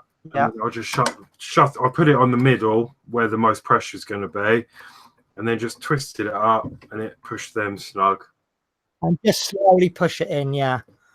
Now, I think what's going to happen with the next piece, I'm going to do this from memory, but I'm going to ask Horlicks to pull up the diagram. We need to put the big bearing arm and the two smaller gears. Now, the smaller rod is going to go through the middle there, and oh, I don't know. Right, so it's either going to go that way. Trying to think now. Right, okay, got it. Can't remember why that one goes on the top with this one, but the larger one needs to go on the bottom because it's going to hook up with that gear, which that is then going to rotate the planet there. So as this spins round, I'm going to have to get you to pull the picture up, Horlicks. Sorry. That's I was trying to do it but then, that's how I like to play. So I have a little explore.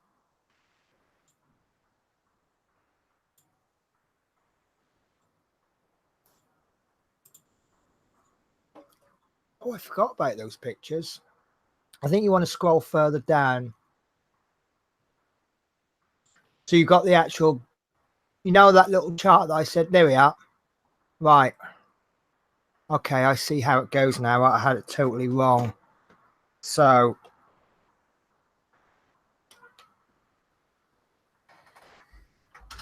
okay, makes sense now. Now, is there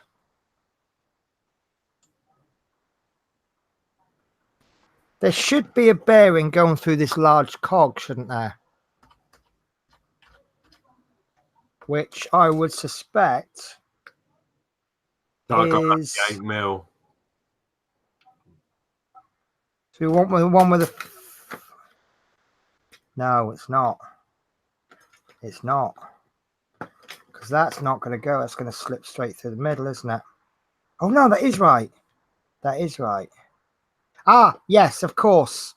Yeah, we want this is the, yes, of course. The 4x13, because remember the second number is the outer. So that should. So I'm just a little bit behind. Because obviously you have been more organised than me and you sorted all your cogs out into the right bags. I haven't, and I've just got a box full of numbers here. So do you know what cogs I need to do for this section? Yeah, you need the 3 cogs that have got 1 dot on them. There should be 3 cogs and 1 arm. Right. I think I've just figured out how this goes.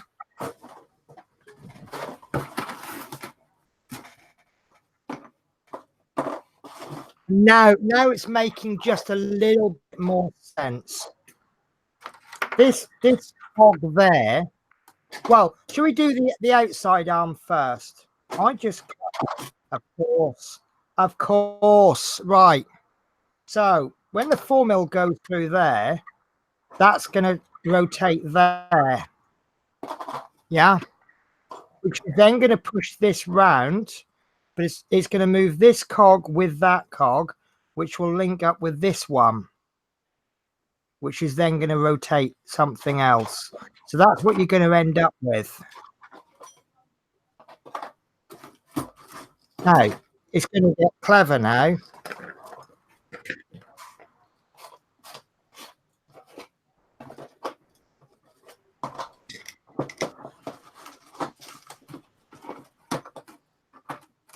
Right. Okay. Right. I've just planned it in my head. I've just figured it out.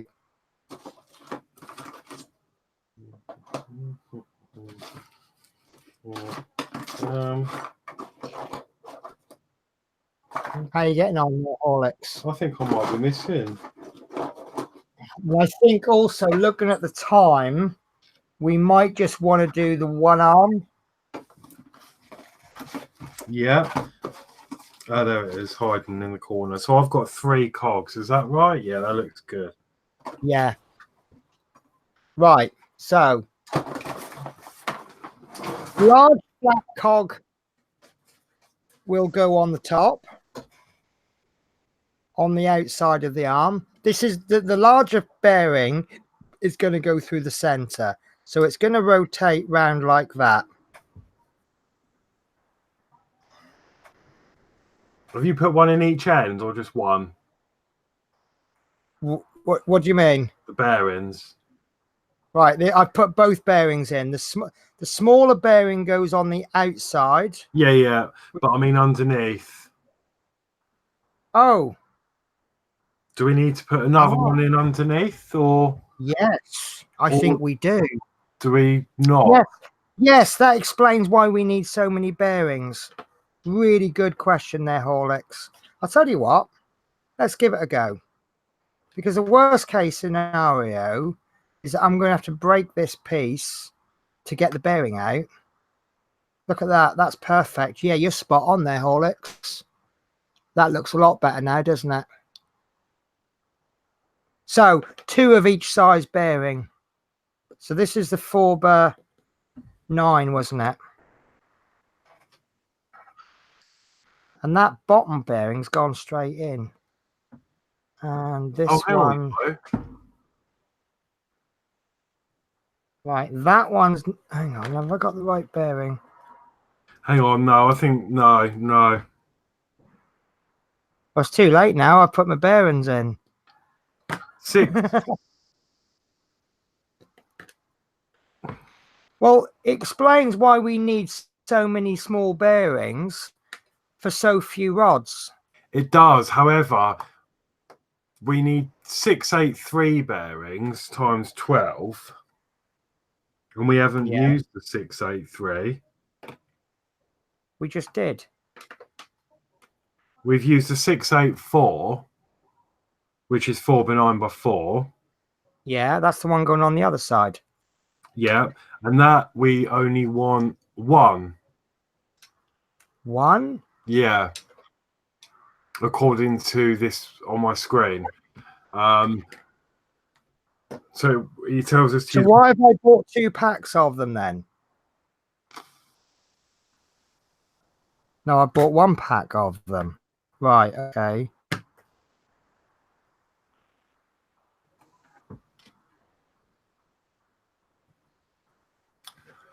Maybe we need these 3x7x3 somewhere else as well.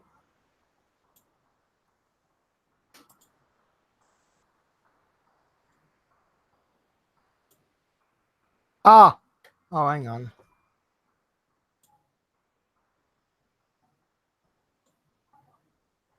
Would you say that's... See, it definitely fits better with 2 bearings, Em.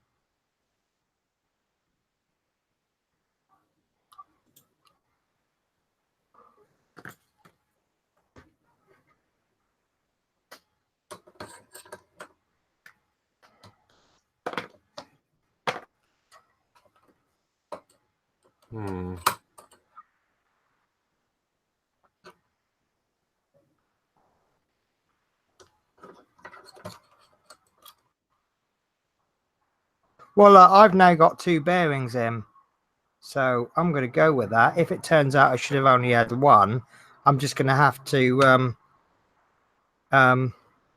take the bearing out, which means I'll have to break the print, which means it'll be about another 2 or 3 hours to reprint it. But I think that's better with the bearing in, because that's going to hold that shape then, isn't it? So I can only guess we're going to use it somewhere else, which is why we need so many. So remind me, how many of these 684s do we need? 1. Yeah, according to this, right, we want 624 bearing 1, and then a 683. 624. We want 1. Ah, are you reading it from there? Because that's wrong. That's wrong. If you look on the PDF files that we got with it, which I now can't find. Can you do me a massive favor? Can you post that link to me on Facebook so I can open it up? And I apologize for yeah, just post it to me on Facebook Messenger, and then I can open it up, and then I can bring it onto mine.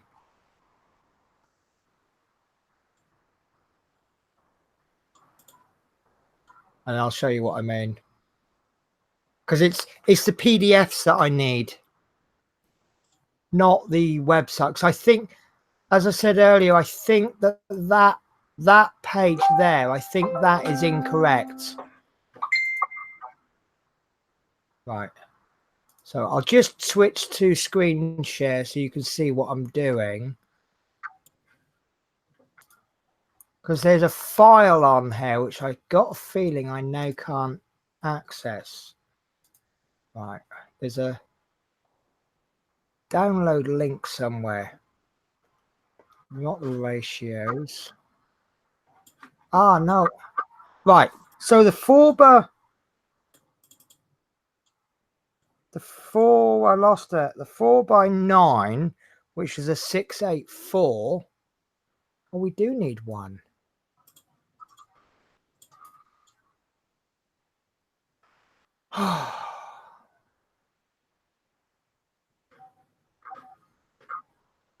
Right. The 688 is the 8x16.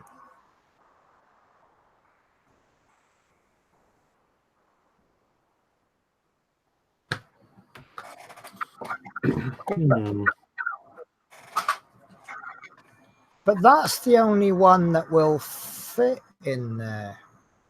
Right. Right. So this is the main file that I'm after. Or is it? There we go. Download files.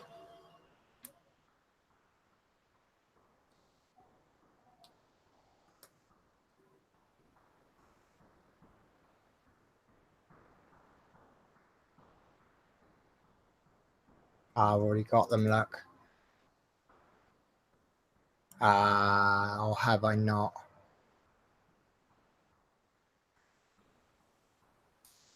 Maybe I did have them all the time. Yeah, I did have them all the time. Right, so this is the file that it prints out lovely, but you can't read it on screen. Mind you,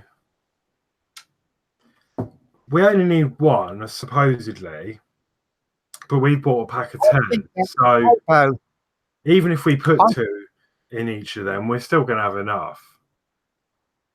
Because we've bought a lot. We'll start with, won't we? But I think that might be a typo, and we actually need 14 of them. And we've only ordered 10.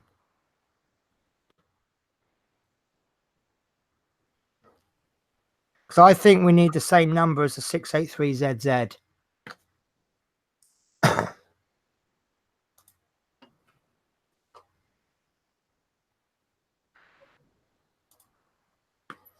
Because I think there's 2 going in. It's the only bearing that will fit in there. That's got a radius of 9 mil.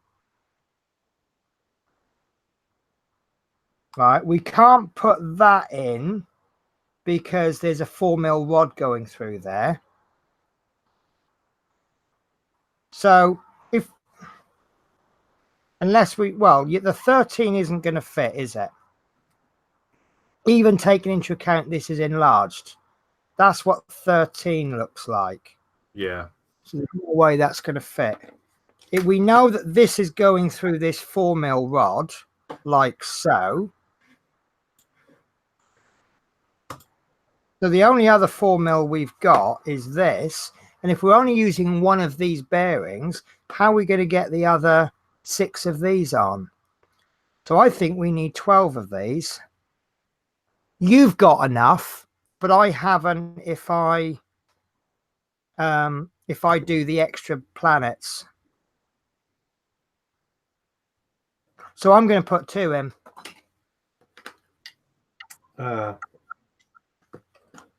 We've got enough to do the basic orrery. Yeah, I won't have enough. I'm 1 short. because we've got 1, 2, 3, 4, 5, 6. So yeah, oh, you're going to be too short then, I aren't need you? 12 if we were to do it that way. Or the only other thing I suggest is we find like we put these through, unless we're supposed to push these bearings through a little bit further, so they push them in the middle of it. Yeah, that's the only other thing I can think of. Push them right through. Look, these two bearings, you can see they fit perfectly. Yeah.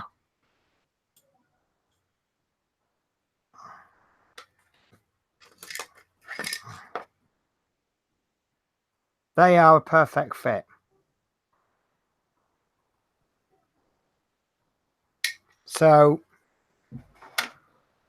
I think it's a typo, and I would go with that. So I would say order 2 packs of these 4 ones. And I'm quite happy to put that in. So we're using at the moment, right, so the 683s are the ones we're putting in the small end. And yeah, we've got enough of them, haven't we? Because we've got like 20 of those. So we've got 20 of them. So it's the 684 that's actually going to be we need to order 1 more pack of these, and we may not be able to finish the build as quickly as we wanted. Or we might be able to just miss one out in the middle and push it through further and just hope for the best. Because if we put it more in the middle, there'll be support from everything else. Yeah. I don't think it'll matter too much. Okay, so we'll go with that then. So we're going to put 2 in. Right. The only problem I've got is whereas that one went straight in, this one doesn't seem to want to go in. So I'm just going to have to give that a bit of a file.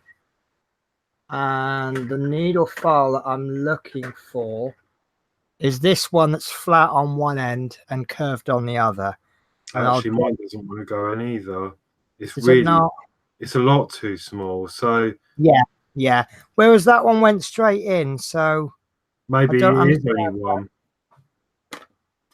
I think maybe we're supposed to push it down because I think has yours got like a recess in the middle of the hole? Yeah, it has. Let me have a look on another one.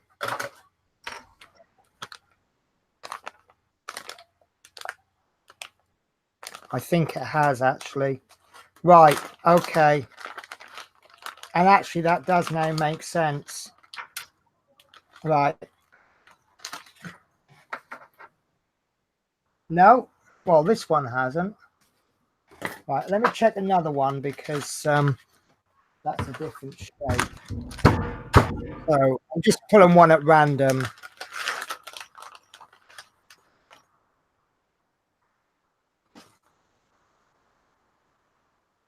No, they're the same. They're the same all the way through. Right, okay.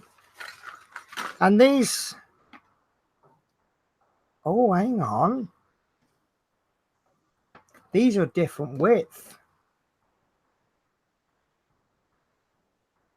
Look, these are 3 deep. Yeah. This one's 4. So if you put this one in there, that's going to stick out by 2 mil. So maybe, is that to identify which is top and which is... Yes, I'll tell you why. We will only need the one. This is to stop it from wobbling. When we push... Can I push this through? Yeah, I've done mine. It does seem to go in quite nice. So that's going to be an awkward fit because you got to push it through 2 bearings. But so let me use the vise. This will either work a treat or it's going to destroy this rod. Right, so gently tighten. Okay, maybe we did only want the one. I don't know. There we go. That's going through now. So gently tighten this vise until that goes in. No, it's not going in.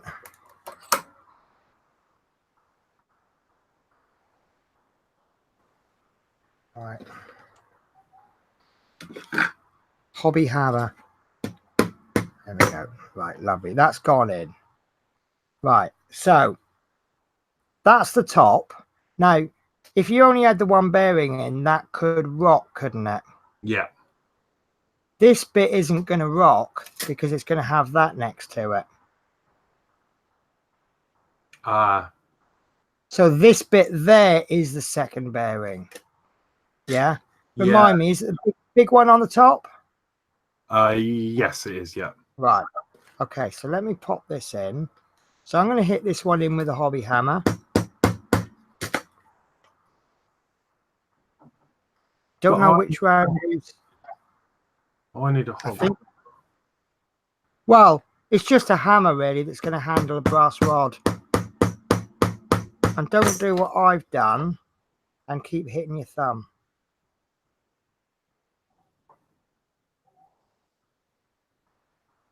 Right. I think the smart choice would have been to put this cog on first. Right, I'm going to file a bit.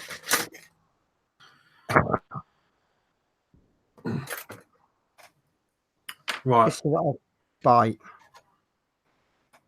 So again, are you doing knobbly bit up or knobbly bit down? Because that knobbly bit is going to space it, isn't it?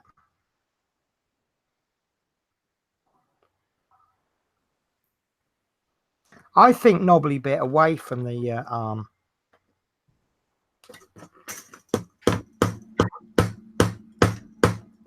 Oh, I thought that one was going to go in. Actually, no. Knobbly bit into the bearing. Right, because then it'll space it for the rod. It seems to be a really nice fit, and it just stops it hitting the arm.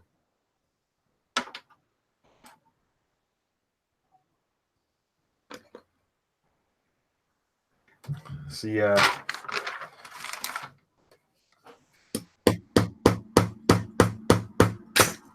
Okay, we're going now. Right.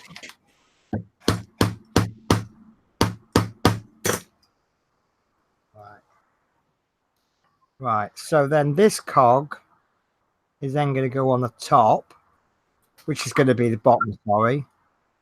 And that's a knobbly bit in. And that's just fallen out. So I obviously didn't hit that one in enough, did I? Right. I think if I put something over the top, don't want to use that because all it's going to do is just damage the hammer more than push the rod in.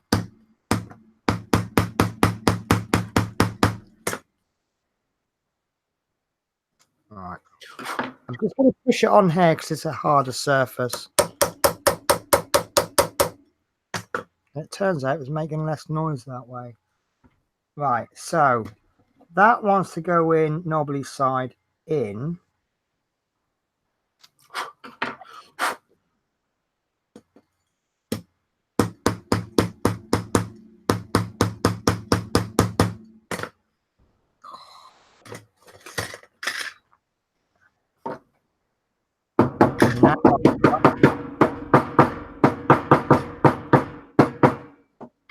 That poor dog of yours.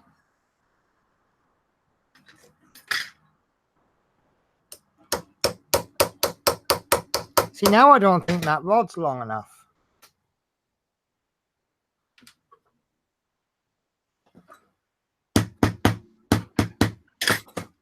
Right. That is not going to work.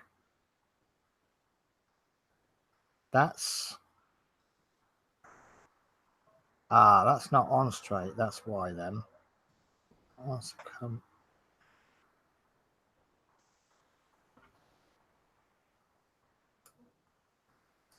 Right. That's sort of working for me.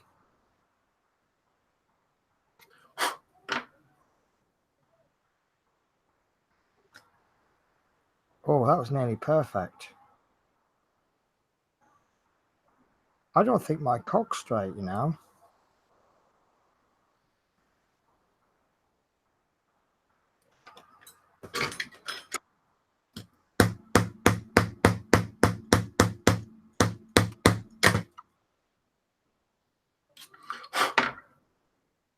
That's better, and that will work.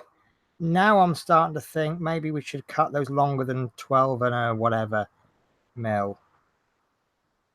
Right, but that... Oh, sorry, guys. I've been completely off camera there. Right. So...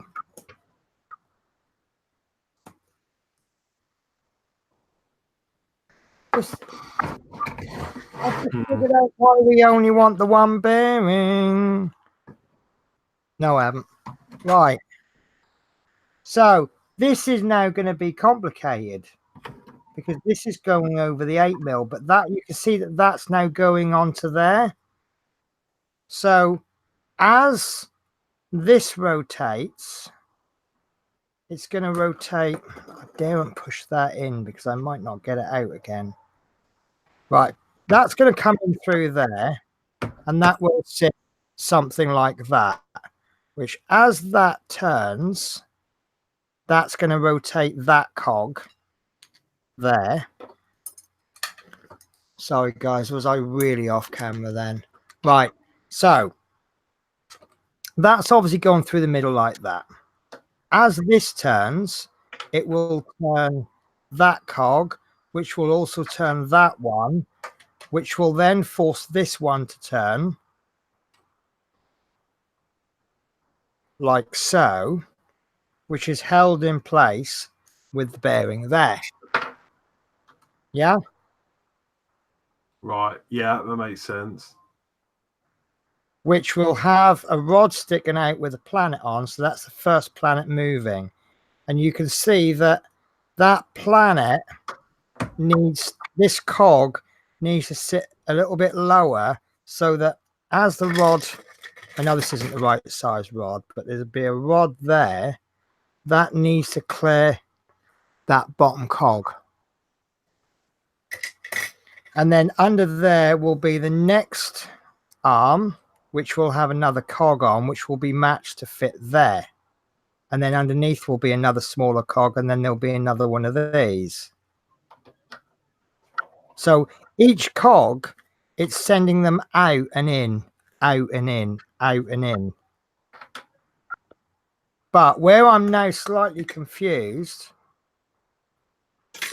that hole is big enough for the 8 mil rod, 4 mil rod.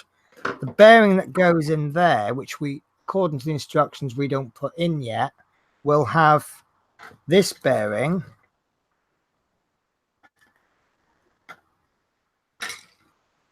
Yeah, this bearing, which has got an 8 mil hole. So that 8 mil hole is going around this one. So obviously what's going to have to happen is that's going to sit like that.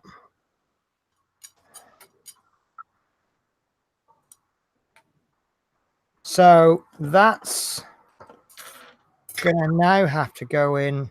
Ah, this can be taken out. Ah, hang on. Right. So, I get it. Right. This is ready to go on then, isn't it?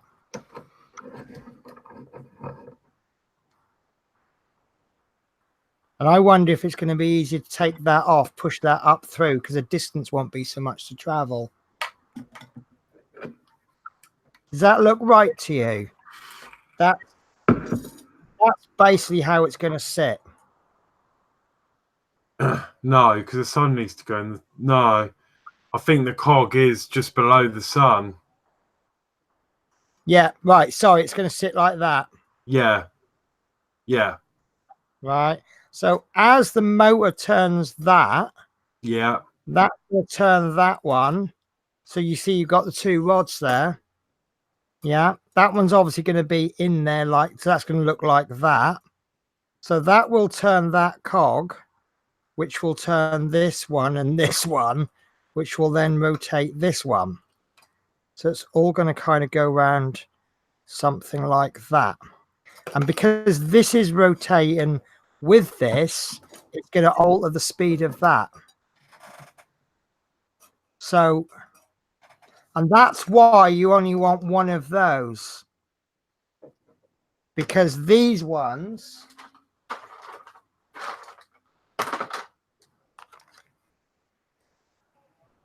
Oh. This has got another 4mm hole.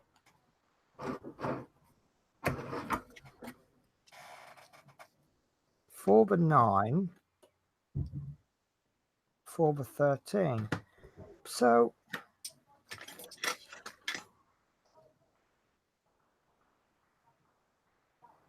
that's more like 8mm. Ah, got it. This one isn't going to have a bearing in it. Look.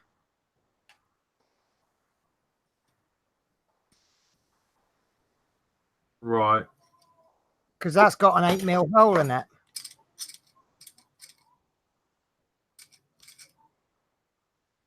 Well, 7.5. So in actual fact, we can use as many of these bearings as we want because we bought 9 too many. Right. So if you feel more comfortable putting a second bearing in there, but I don't think it'll need it.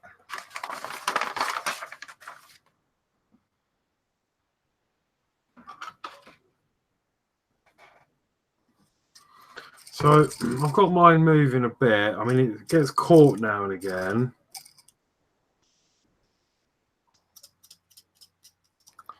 Right, let's have a look at yours. I think it might be worth some. See, I'm wanting to put my 4mm rod through this arm.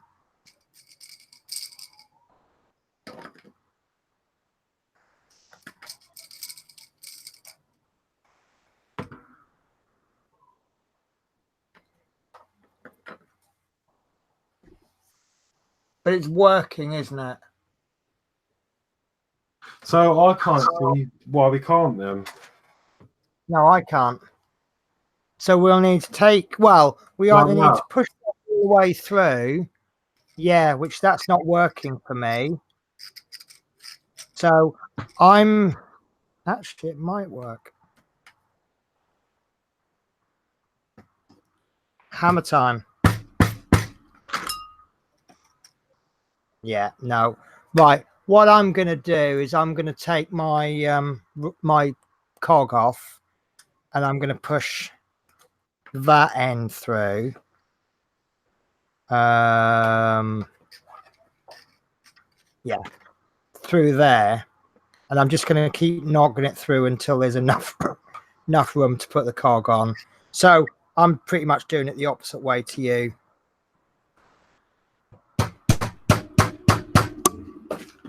It's very difficult to get these cogs like straight, isn't it? Yeah. Because mine are. But also because we're dealing with 3D print tolerances, that's probably why we're having difficulty. Maybe I should be filing these rods down a bit. Oh. Okay, well that's one way to get your bearing out, isn't it? So I'm just going to rub my rod a bit. No, that came out so wrong. If that wasn't an innuendo, I don't know what is. Oh, I think you're right. We should have cut them instead of 12.5, like he said. I think we should have done like 13. A bit longer. Because this only just fits together. Yeah. It is literally only just. Okay, I am really struggling with this. And now I want to get this bearing off because it's too snug. Okay, so I've pulled the rod through. And now it's good. And then what I'm actually going to do... What was that process then? I'm going to... I've literally put the rod halfway through each of the cogs either end. And then what I'm going to do is I'm going to put a drop of super glue in these holes. When I'm happy, before we attach the next one, I'm going to put a dab of super glue in that hole and one in that hole, just to stop them coming off of that bar. Okay.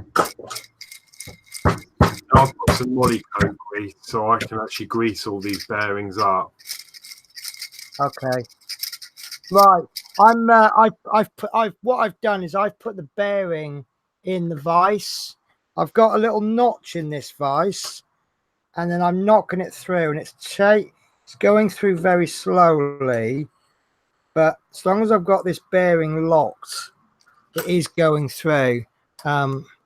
So basically what I'm doing is I'm hitting the top of this, and it is slowly going through.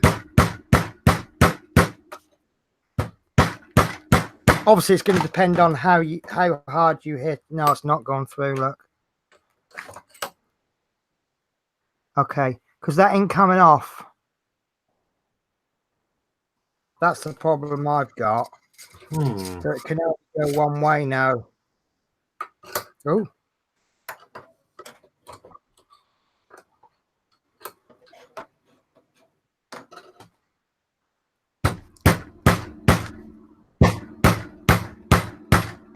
Oh, I'm not doing a good job of this, I'm afraid.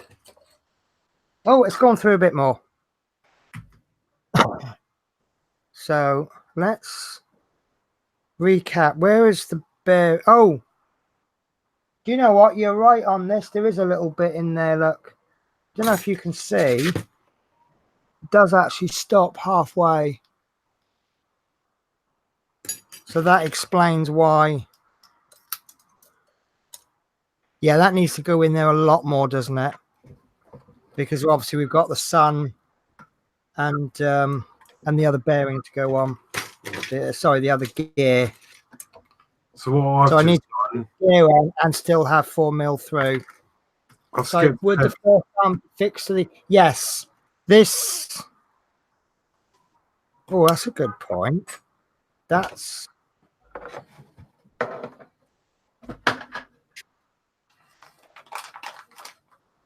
Do you know what? You're right.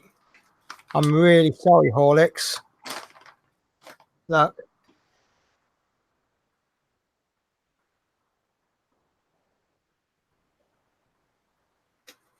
That bearing shouldn't be in there. I've messed you about, Horlicks. It should be all right, shouldn't it? Look. Now, this is how it's going in. I can't get that off now. If anyone has any good ideas on how to remove that bearing, drop it in the vise, get a screwdriver, and it's small enough to go through the bearing, but big enough to grip the rods, and then just bash it out. Like, it should come out relatively easy, I think, if you've got it in. Okay. Oh, come on! I'm trying to swivel this bit round.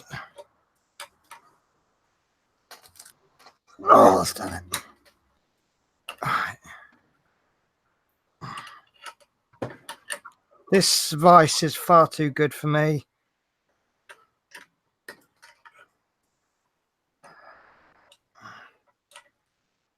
So what we recommending then to bash that out with. That first bit's easy enough because I'll just use the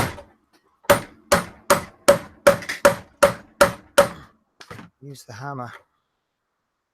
Ha ha. No, Penny. Pardon?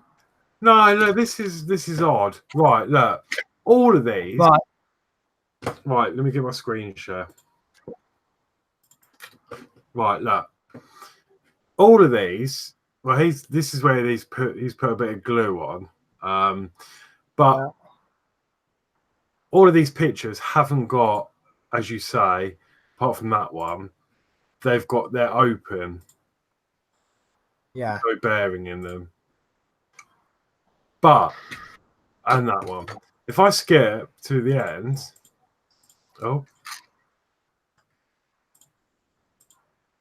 piece 1,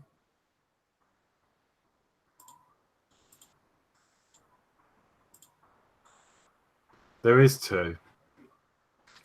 Yeah. That's the one we're doing now.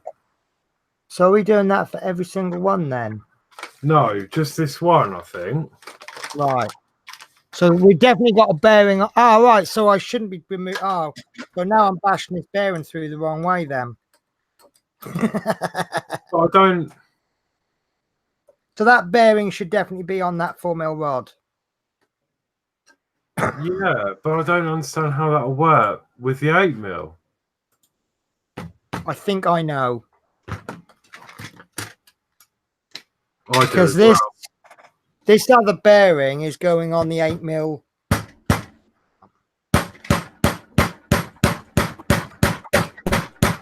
Sorry, guys, I'm just trying to push this rod. Oh, I might have done that too much, actually. That's gone through rather well. So,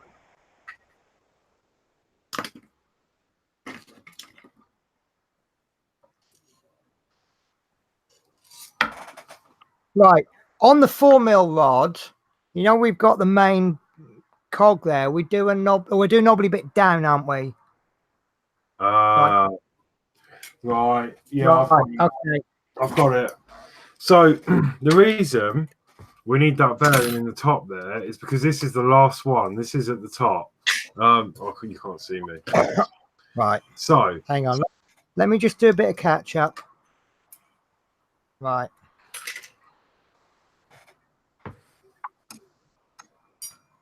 Okay, right. So this is what I've got now then with the rod on. yeah. So this is going to be, we're going to have the cog on here, knobbly bit down, right? And then this is going to go through the 8mm. Yeah. And then that'll bash into the bottom of that arm. Ah, so that will actually... And it'll meet the bearing, hence the little lip in there. Like that. So as this turns, that's going to stay fixed.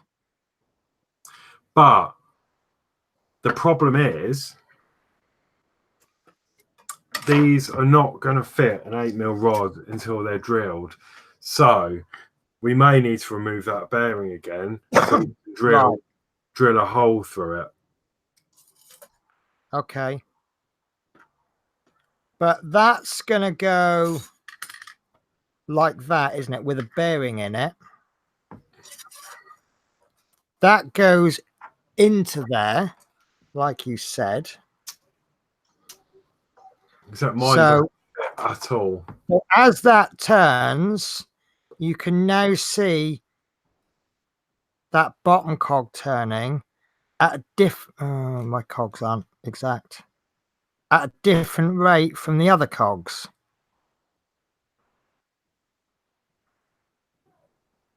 Yeah.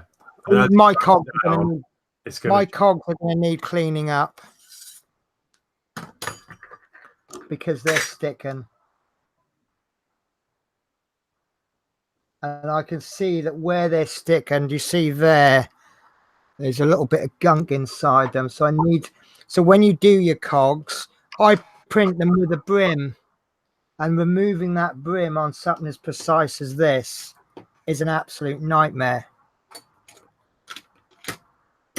So I either need to go round them with a knife and cut those bits out like that on every single one, or get a file in there. You know who I've not seen tonight? Chris Davies. I don't know what made me think of Chris Davies yet. Right. I'm just going to get the 8mm drill out. That's yeah, see where it's sticking, it's just in places I've not cleaned it up properly. So these cogs are actually working rather well.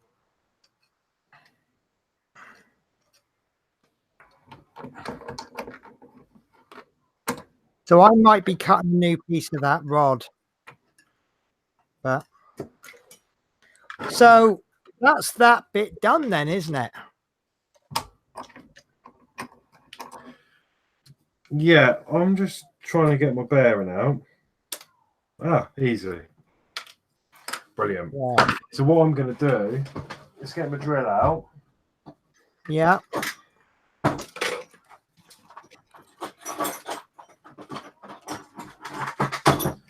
And now I've removed that bearing, I need to drill out the bigger holes to 8mm, because there's no way the 8mm rod's going in without drilling. What is this? Is this on the black arm? Yeah, all the black arms, Okay. the large. It goes in.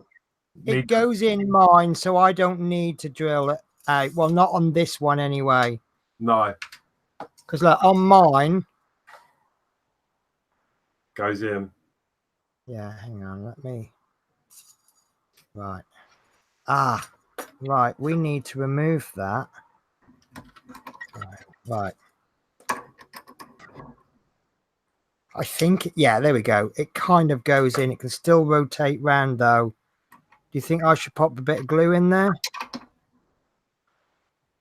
Trouble is, because the 8mm rod is longer than the 4mm rod. Hang on. Dave is saying, no, you don't, Horlicks. Mine doesn't fit. Because right. If I get my 8mm rod. Show me. Here. It's way too big to fit in that hole. Right. Okay, so. And I could No, it's not going to go all the way through. It's only going to go halfway through. Yeah, yeah. Well, this 8mm side is actually the narrower part of the whole hole, so I could go all the way through. And I think because I've got this upside down. Right, on the smaller side, I've put a 4x9 bearing, haven't I? Yeah, because my rod goes in and it's loose on the right side. My 4x9, and so you've got my 4x9 goes into the smaller hole. The bigger hole. I've got myself all confused now. So you should have the marking one upwards. Right, bear with me. Bear with me. Right, yes. Okay, so on the bigger side of the hole, we've got the bearing goes in. And on the smaller side, yeah, so the bigger bit is 9mm. Right, so does your bearing go in okay? It does in the bigger hole perfectly. Right, but your 8mm rod doesn't go in the smaller hole. No. Right, so you need to... How tight can you at least get the end of the rod in? No, but it does say somewhere in the instructions that you may need to drill these out. No, yeah, that's fine. It just doesn't go in at all. With mine, see, look, mine is actually loose. Look, which I find odd, especially given how tight that bearing is. So. My question is, how should that be fixed in there? Or should there be... I think it'll be fixed. Because this one's fixed and everything else is going to go round from this, isn't it? This is what drives, this is the start of the motion, isn't it?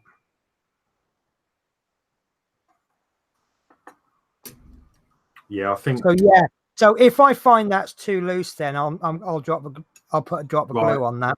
I'll put a drop of glue around. But I don't want to fix it at the moment in case I need to take it out again. Yeah, mine is coming out as well. I can pop that off, so that's fine. Okay, I just saw that pop off there. Yeah, that certainly did pop off. Right. So this third bearing gear, with the one dot on it. Yeah. That should have an 8x16 for 5 bearing in it. 8/16/5, yeah. Now I've raised the head very slightly, and I've already fitted. Well, not fitted it, but I've placed. We only put one in. Oh yeah, well, I've placed mine in the top. In the top, which is the larger side. So I'm guessing, or not. I don't know. Oh, let me look at the instructions. Hang on. Let me look at the images because it So shows. it does go. It should go in what I think is upside down. Ah, right.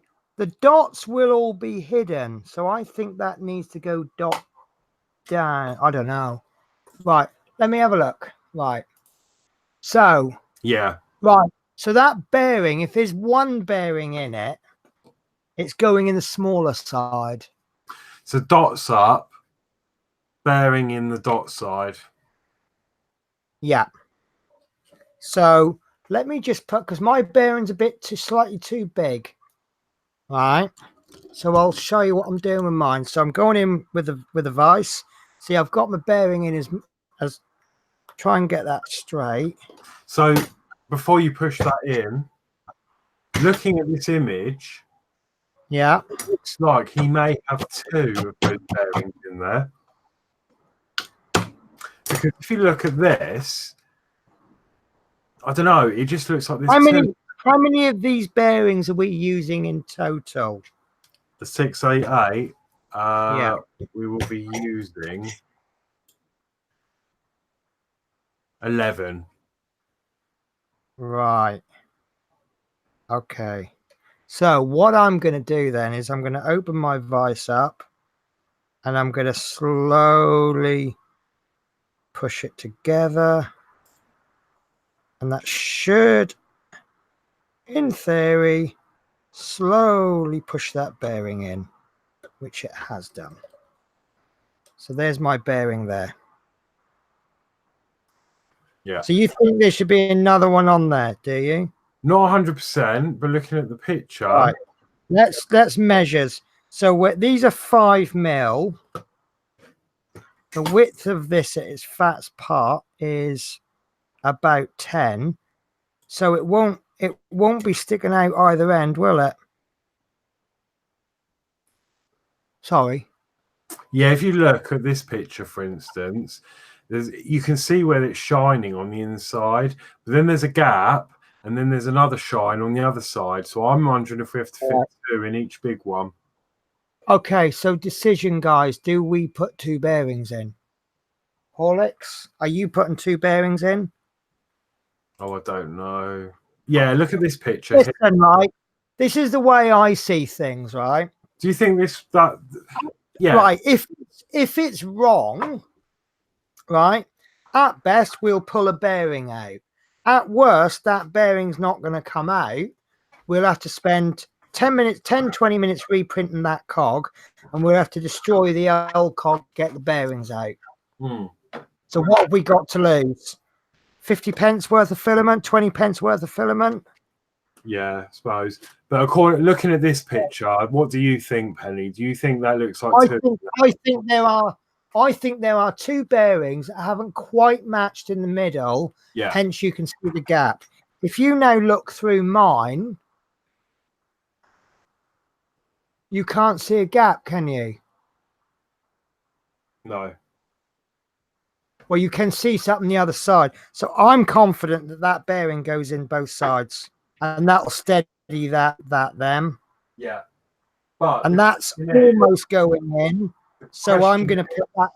Why? Yeah. It says we're using 11. So why an odd number? That means one of these will only have one. Somewhere else, we may only need one.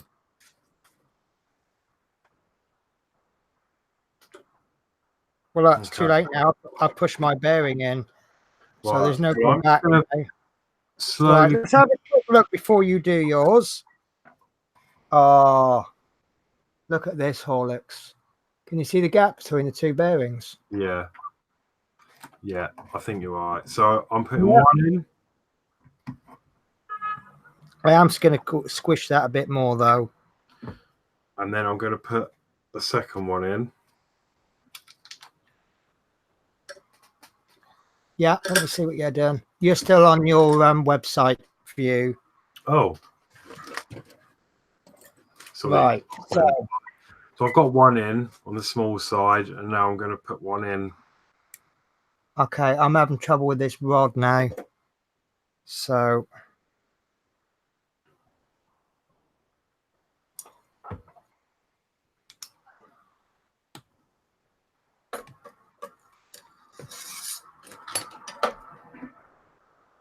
I do actually like working from the top down.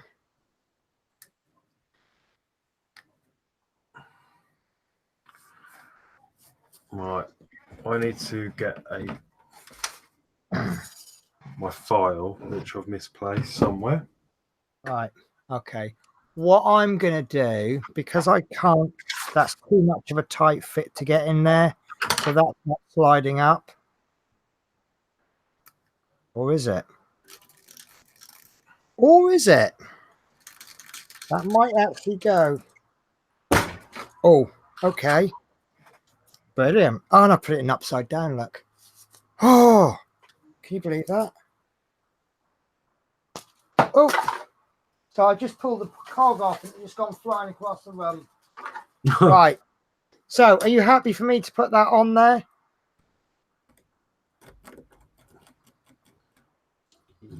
Yeah, I suppose, are we going to do that? Well, can't see why not. Because then we can. I actually want to see that this cog move by moving that cog. I know it will, but I would suggest that's as far as we go with that arm, because we still haven't designed the pipe bender. But to be honest with you, I don't think we'll use it next week either.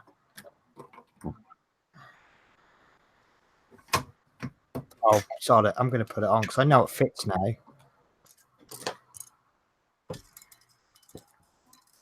I can always take it off again, can't I? I've just got to be prepared for it to go and flying across the room, because I want to know what sticks to the rods. Oh, I've got unclean rod. You like this? I'm wondering if a bit of furniture polish on these. Yeah, I've got a little bit of sticky gunk there, and that's stopped the bearing in its motions. And to my left, I've got some Tesco Valley furniture polish. I'm going to squirt some on my rag, and I'm going to polish my rod. Okay, you polish your rod. Right, well, I've actually got... Oh, sorry, yeah. Can we see you polishing your rod? Oh, I'm loving this. Right, that black arm for me is definitely going to need... Don't do that too much. Chris says you'll go blind. Right. So what I've got here, I've pushed mine on.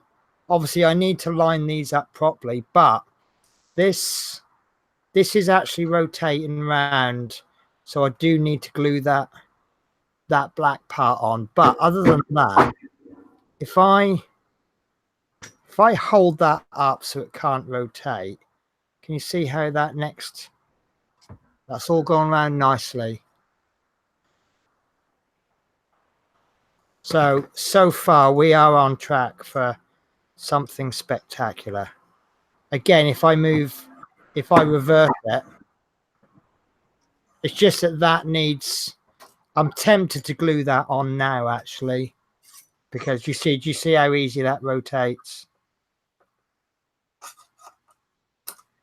So, but other than that, that is perfect. Yeah. Just the cogs need cleaning up. That's all. Yeah, look at that. That's as I spin the 8mm. Yeah, but it's not the 8mm you want to spin, it's the 4mm. I know, but I can't get to it because it's in the middle. You can get to it from the top. But if I twist that, I can see that everything is turning. Yeah. Except that black bit, I think that's meant to be stuck fast to the 8mm rod. Yeah.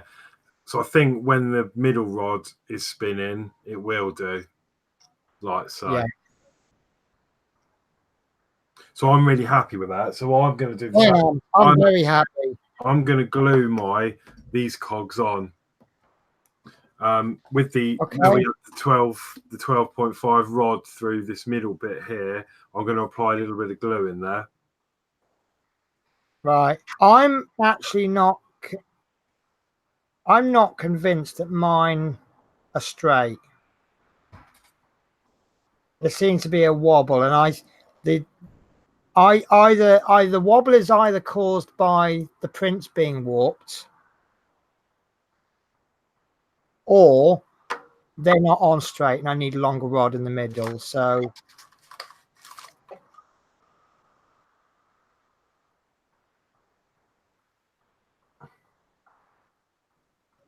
just do it. P40 says just do it till you need glasses. I really like that. I just wish I felt confident enough now to cut the 8 in the 4mm rod to length. But I'm just not sure if it. I'm just worried if I cut it too long or too short. Why don't we cut it? But right, look, because I think the 8mm rods can be cut to length because we've not amended that. This 4mm rod that we've gone through the center, we've obviously extended slightly.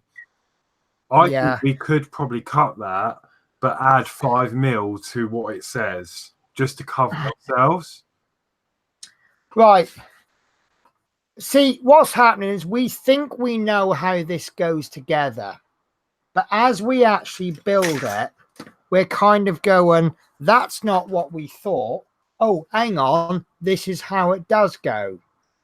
So I'm thinking, because I'm putting the 2 extra planets on, I'm going to need a slightly longer rod, aren't I? Of course, yeah, because you're doing that planet. Every single step, I'm going, I think this is how it's done. I've got a feeling that it won't. I'll have to get all the way to the last planets to figure that out for definite. So, do I need a longer rod than you or not? That's why I don't want to cut my rods until I put those planets on. Then I know how much space I've got left. And then I can cut it. Yeah.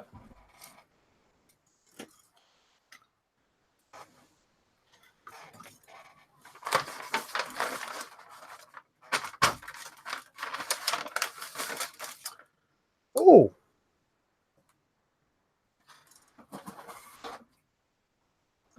I've lost my 3-in-1. Have you? Do you want to borrow mine? Oh, found it. Do you know what I find amusing? Is that generally you're a lot more organized than me, but just every now and again, I'm just a little bit more organized than you. Yeah, 100%. And you know, not in everything. Generally, you are still more organized than me, but it's what I'm trying to say there is obviously you are rubbing off on me in a good way. Guy, do you mind if I just take a 20-second break? Right. Are you putting my oil? Oh, you're lubricating your things. Listen, I've just got to nip to the little ladies' room. I'm actually, the bearings were very slightly stiff. Right. Because obviously, I think they use like thick grease. So I've just put some 3-in-1 oil in just to make that run a little bit better. And I tell you what, that has made a massive difference. And also what I can do is with a cocktail stick. I mean, I could probably do this at the end, but why not do it while we go? So hopefully you can see what I'm doing. I've actually got some grease, and it's called Dow Cumming Molycot EM30L synthetic grease lubricant. Now, this is actually really, really, really expensive, but there is a seller on eBay that decants it into little pots. I think it was about 5 or 6 quid. Now, this is special grease, and this special grease is for plastic.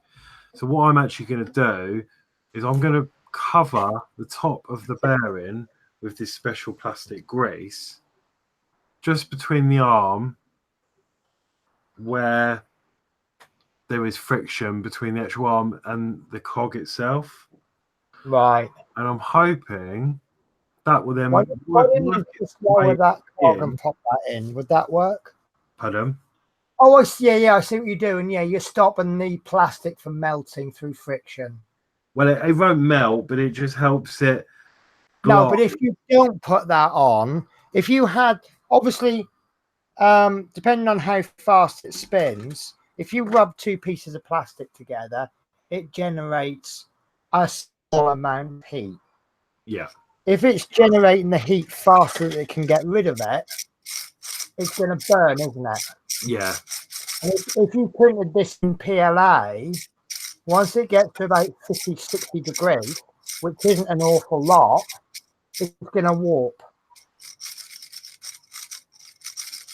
So just from doing that, amazing, isn't it? Yeah, I've got an absolutely fantastic motion now. I just after doing that, it's freed everything. Mine's up. pretty good, but my bearing's fallen down a little bit. Yeah. So. Well, that'll be all right because this will all fit. Yes, yes. I will come to you in a sec, Chris. I do apologise for not answering straight away. Right, so this will actually fit quite snug because the bottom will end up at the bottom, won't it? And then we'll be putting the base on. Yeah. So that's a really, really smooth action. Yeah. So yeah, mine is if I can just lock down that black rod, that black part, mine is on the hole. Yeah. So I'm happy. So then obviously when the sun, let's have a little look, see what it will look like. There you go. There you go. Look, I've got my, hang on, bear with me a sec. I'm just changing my camera view to me because I've chosen to push my rod into the base. I know it's way too long, but it's easier for storage. But you can see there I've got that's going around nice, but every now and again it catches that black bit. So yeah, so if I popped a little bit of grease on there, it'll be 100 times better. Yeah, so that's that's how your sun's going to go on. Yeah. So shall we design a quick collar? So yeah, with the sun on, you're sort of going to look like that. The sun's going to spin, which in turn is going to spin those cogs. That hot cog. But it's not very tight at the minute, obviously, until we've secured the sun on with the collar that Penny's going to hopefully manage to design. So yeah, I think that's a good idea. Yeah, if you want to, what's the time? 10:30. But yeah, it won't take too long, will it? Yeah, so, okay then. So I am not a professional CAD designer. I'm not a professional at drawing. But let me just move to me then. Right. I can only really draw in shape, squares and circles, lines, squares, circles, which is all we really need for this particular project. So let me get the keyboard. So the program that I'm going to use is a program called Tinkercad. And that is an online program.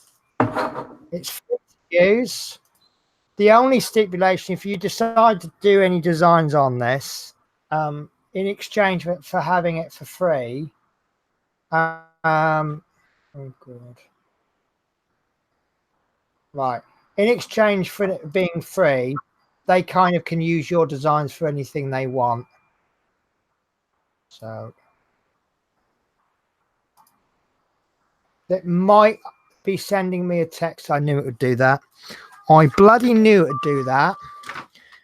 This is what's frustrating. If you don't sign in for a while, they do this stupid verification code where they send a code to your mobile phone. Now I'm verified. Right. So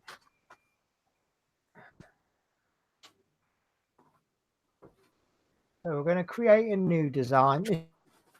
Okay. So the actual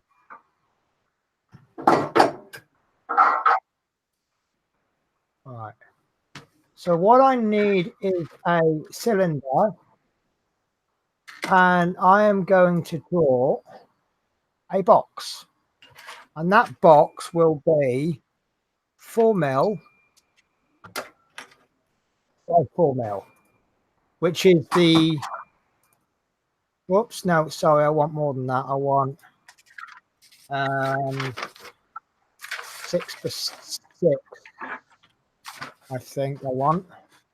And we want the whole, oh God, hang on. Right. So we want the whole design to be, let me zoom in.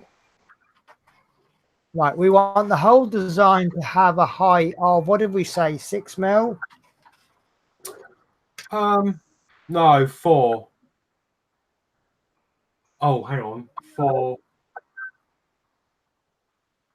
Right, Yeah, we've got. it doesn't matter how high. It doesn't matter. Right, what we want is 4 mil for the rod. Yeah, 4 Right, the rod. Yeah, plus. and then Yeah, we want an overhang.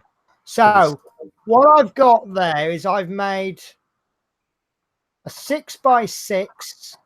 I might actually want that 8 by 8. Right, so I've made a circle, and then what we need to do next is we want to put a 4 by 4 hole in the middle. So we get this cylinder, which is a hole, and this one needs to be 4 by 4. I'm going through this fairly quickly, but if there's any questions you want to ask, you can. So what do we say, 4 mil? Yeah. Right. You just fire your printer up because once it's done, I'll be able to send it to print and show you the camera feed. So I've got 2 objects there. One is an invisible hole and one is a solid circle. So what I'll then do is I will try and join those, but I can't remember how to join them.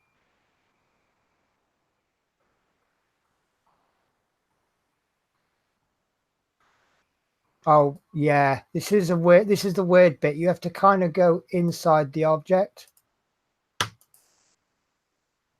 There we go. Right. So what we do now then is we use this tool here. No, this. Oh, where is it? Where is it? Where is it? I can't remember if it's Shift I'm after. Right, bear with me a sec, guys.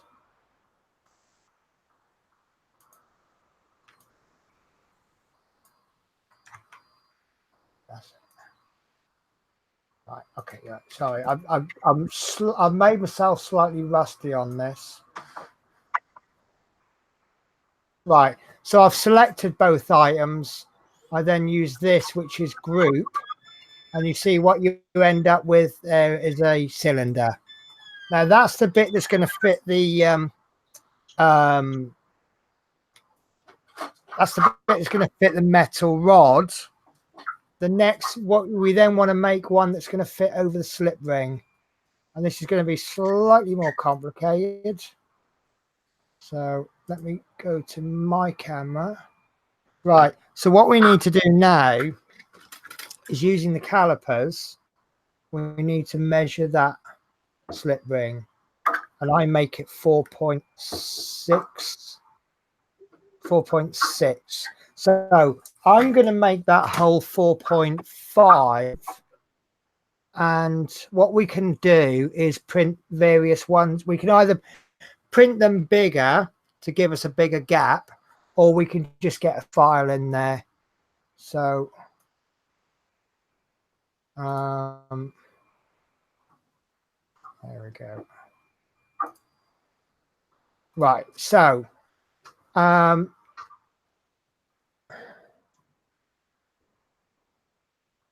yeah, right.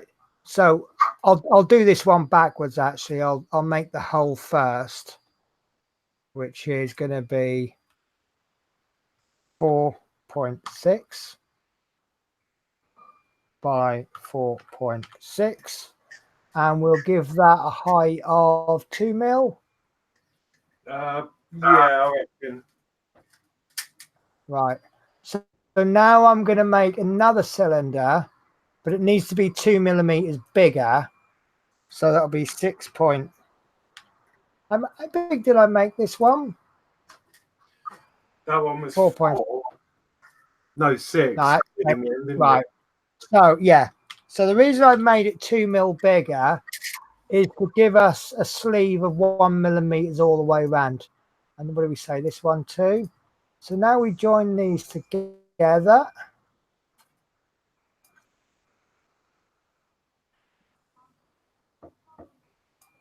Oh, right. Okay.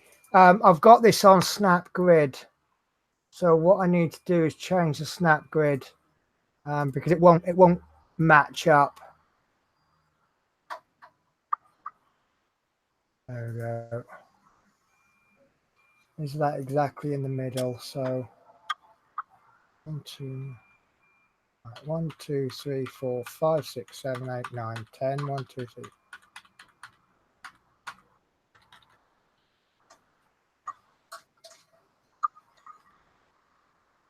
Does that look central? I do apologize. I can't see the chat anymore. So if you make a comment, I think that looks all right. So we now group these two objects together like so. So now we've got another circle with a hole in it. And then what we'll do is we'll bring this object to there. Just make sure that looks, I'm not liking that. I think that wants to go, I don't know. Does that look right to you, Horlicks?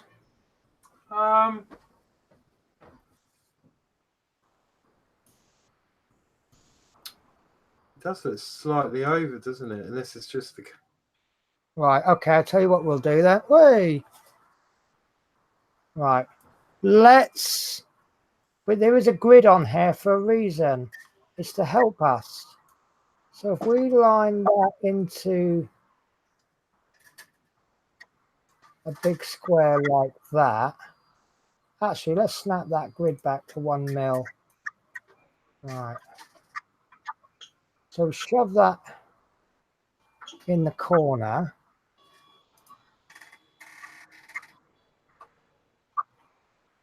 Right, like so. And then we'll put that one into the same corner. And then we can 1, 2, 3, 4, 5, 6. 1, 2, 3, 1, 2, be exactly in the middle.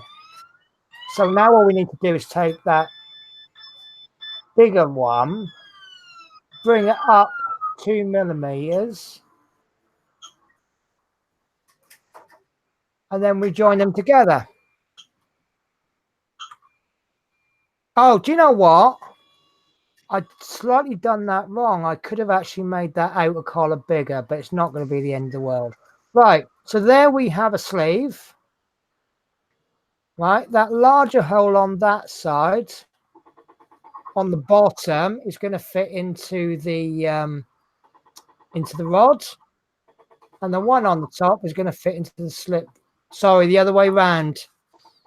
Actually, I'm going to backstep that. Right, I am going to make this one.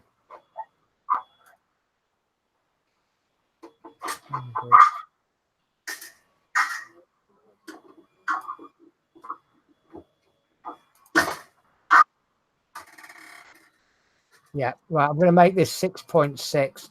Just going to make it a bit easier to print.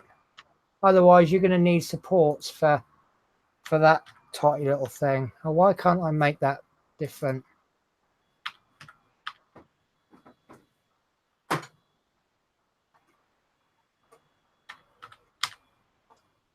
All right. So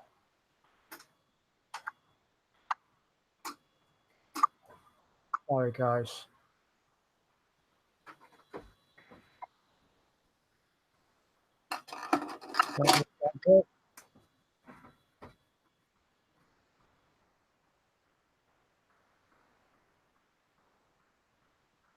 That look good? Yes. Yeah. Yeah. Right. So I'm going to group those two together, and then I'm going to pop that onto there, and that should now be the exact same size. which it isn't. Now it is. But it should be a different size on the inside. Yeah, perfect. What do you reckon to that? Does that look a bit snazzy to you? We'll group that into one object. Brilliant. And that is our bevel. So what I do now is I'll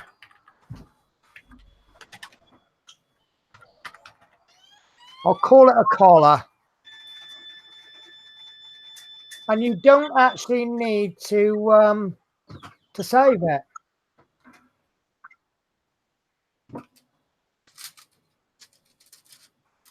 Because it automatically saves it for you. There you go, that's saving your work. So that should theoretically. Yeah, I did run through that very quickly, Chris. Right, so I can't remember how to save this now. Download it. There you go, download. So if I download that to my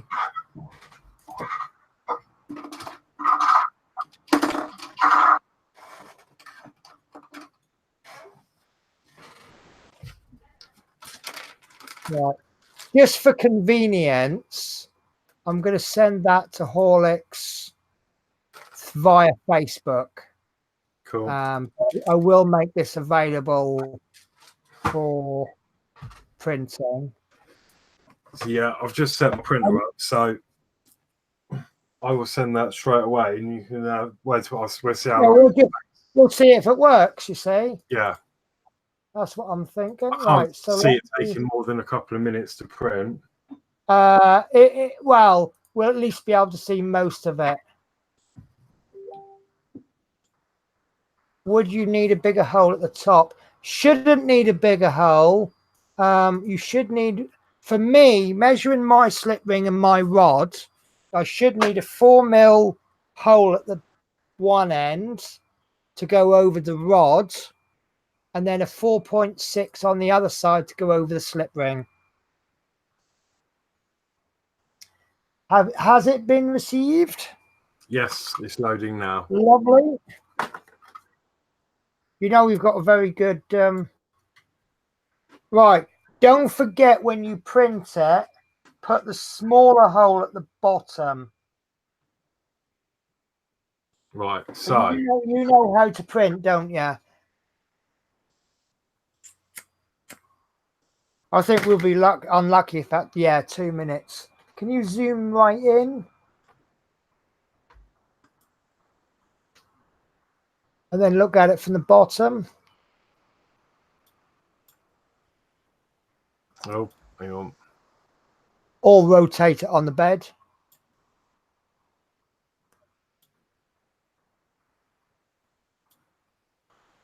Yeah, so that looks like the bigger hole at the bottom. Right. Yeah, you want the smaller hole at the bottom, don't you? So you get the shelf on the top. Yeah, because there's a shelf in there that's gone red. You can just about see. Okay. So we're going to flip that 90 degrees, Oh, yeah, are you? flip that way. 180, sorry.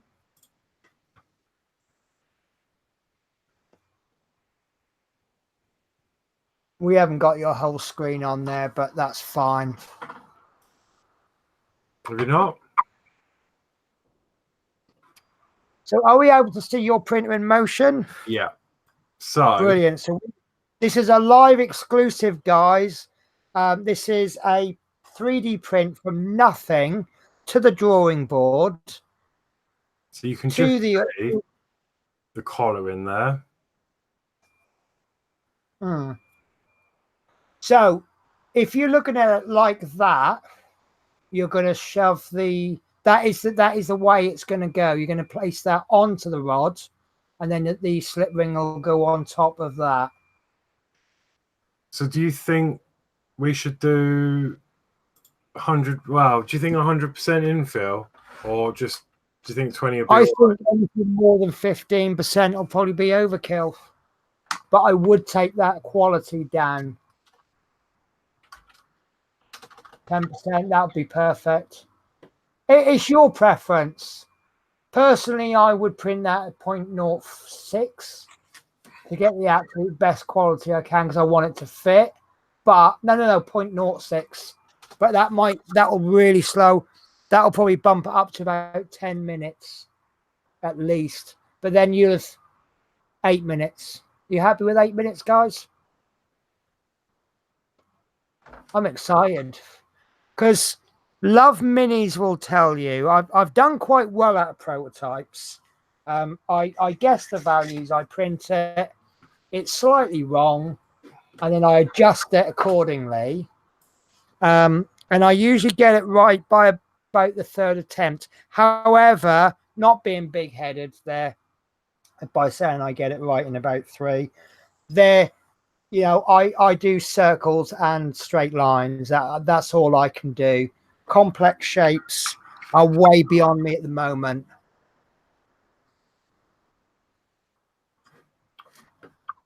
Can you hear me all right? Yeah.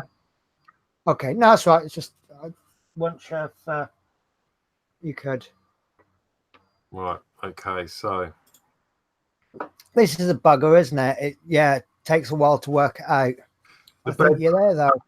The beds are nearly done because I've just changed the filament. Right. I mean, the nozzle. What colour are you doing it? Black. Same colour as your dog? Black. Right. So that'll be okay. So the same colour as the slip ring, really. Yeah.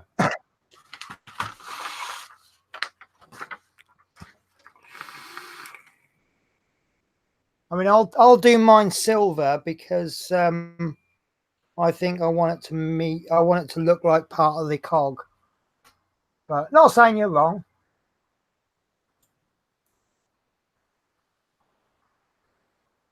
And I'm confident that if this doesn't fit properly, I think you'll fix it with a file.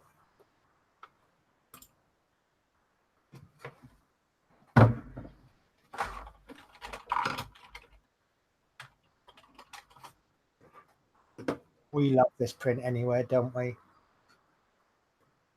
Oh, I don't even know what the link is now. Well, we can watch it from Octoprint if you want. It's just it's quite small. I was just because I can get a bigger view. Oh, all right. Whereas with can you move your camera in?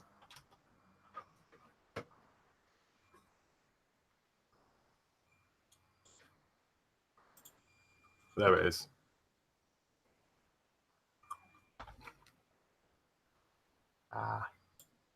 Because when that prints, your bed moves up, doesn't it? Not the nozzle. Yeah. So I'm just bear with me, sir. I'm just going to check my prints. Actually, saying that, it's not going to get any much bigger than it is. So.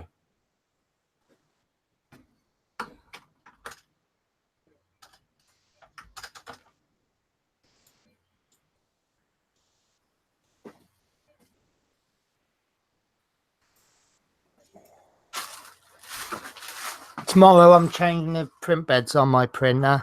The one I bought 3 more solid ones. That foamy one I've got is absolutely brilliant. It's so flexible. The prints just pop off. But it's also so flexible that sometimes the bed lifts up as it's printing.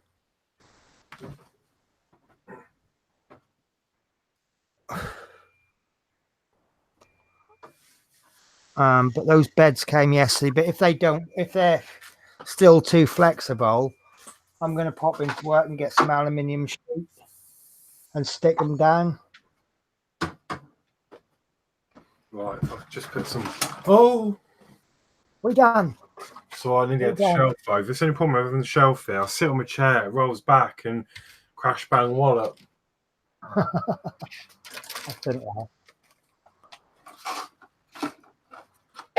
So, can you see from the way? Oh yeah, zooming. If you zoom the browser in, that make the cam. I know you can do full size on the camera, can't you? No, it's not letting me go in. Oh, okay then.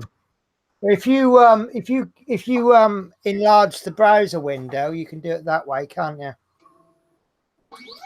Anyway, so can you see that the way that I designed that collar, how easy it's going to be to do the bending template? I'll just make a circle, and then I'll make 2 bigger circles and just move it around. Here we go. Have you got a skirt or anything on there? Yeah.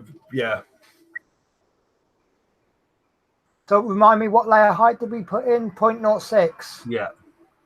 So each layer that you print, you're not really going to notice it. But over time, it will build up because each layer is, well, it's 0.06 millimeters. Yeah, I see your skirt now. That's a very small print as well. You know it's going to be small. Oh, it is working now. Yeah. Can you do us a favor? Can you update now or ignore?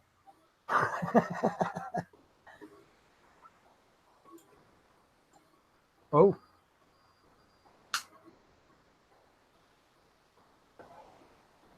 So I reckon that'll be done at about 2 minutes past 11.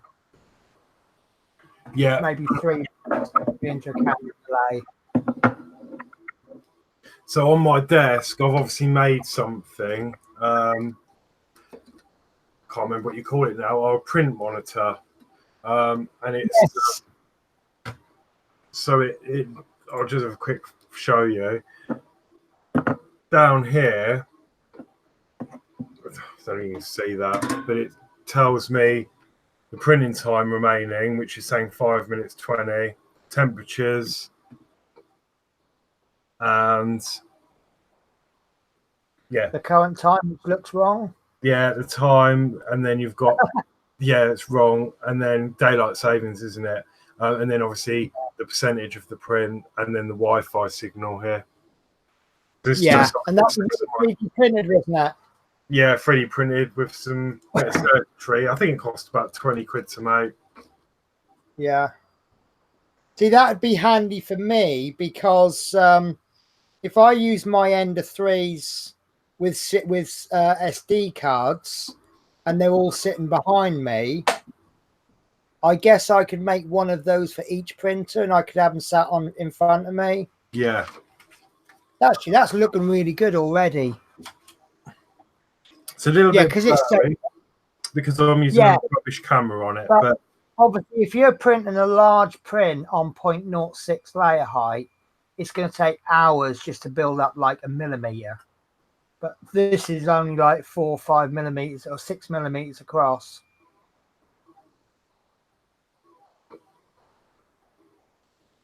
I'm quite excited because I'm wondering if this is going to work first time or how much modification you're going to need. Yeah. Right, bear with me 2 secs. While you're watching that, I'm just going to grab a drink. Yeah.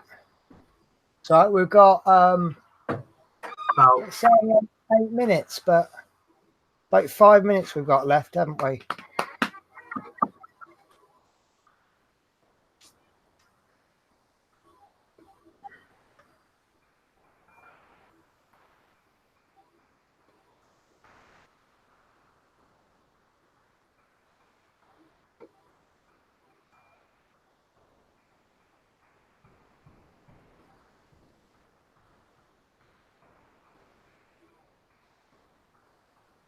Obviously, with that, I mean, Horlicks has got a much better printer than me, so his is going to come out a little bit better than mine. But yes, the Lego Harley. No, I've not seen it, but I would be very interested in it. Is it a big one or a little one? I'm actually saving up. I've decided I'm going to get the Millennium Falcon. It's about 280 quid, but I'm going to get the lighting kit. And then when I've got that, I'm going to get the landing bay. That in total is about 600-700 quid worth of Lego, but I think that's just going to be spectacular. How are we doing, Horlicks? Pardon? How are we doing? Have we got a percentage? 61. Oh, nice. Printing time, it says 8 minutes 30 in total it's taking because it's added a few seconds. Right. And yeah, got it constantly updates, doesn't it? 2 minutes 41 left. Nice. I've just been I'm down. really excited there. I've just been down, and Bella is laid on Carl, on her side, on his chest,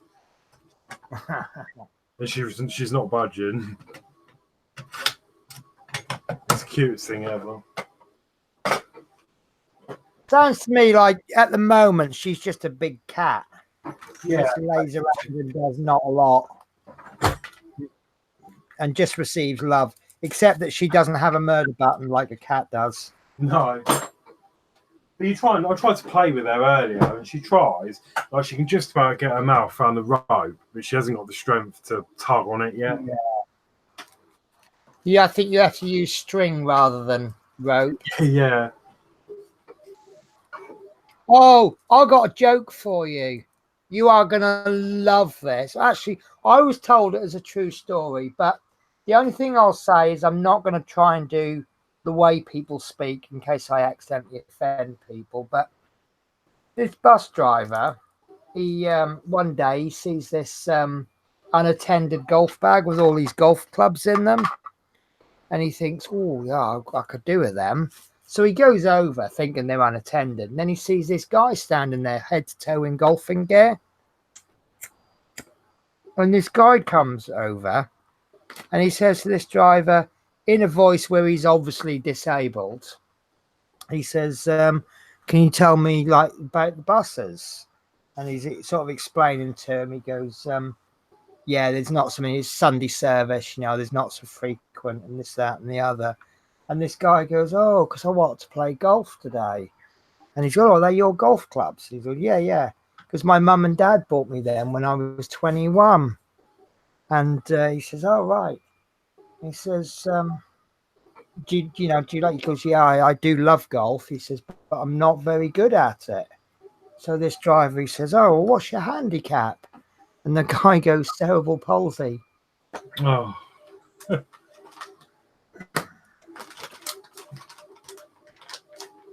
Yeah.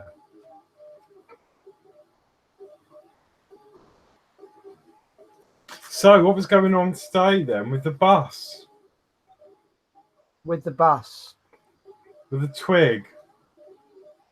Oh, yeah. Oh, I'm going to have to show you this. I can't show you on the computer, I'm afraid, because I haven't hooked things up. Yeah, no, a person hit a tree in a double-decker bus. And that's the result. I suppose in a way. I'll tell you what, I can't show you that. That's not going to happen. So give me a minute. I'll hook the phone up to the computer and I'll upload the image.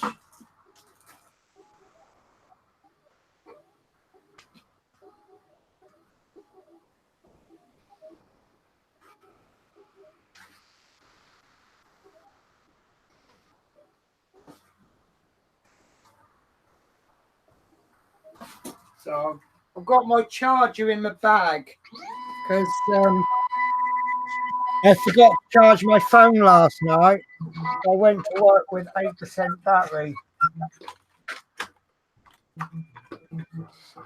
1 minute. What have you done? Hello? Hello? Can you hear me? Yeah, I'm live.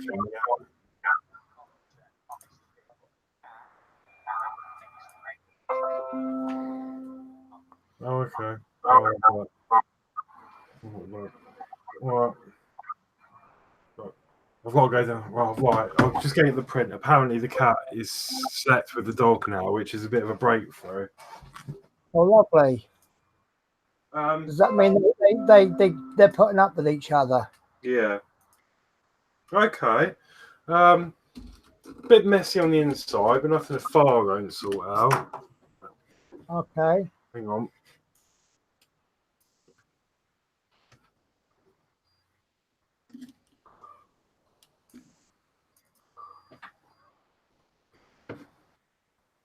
And where's my camera?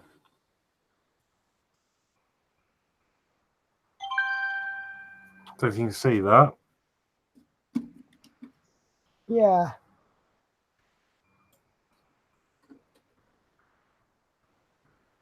Yeah, it's a bit messy on the inside, isn't it? You got a little bit of stringing going on there. But to be fair, I've never printed at 0.6, so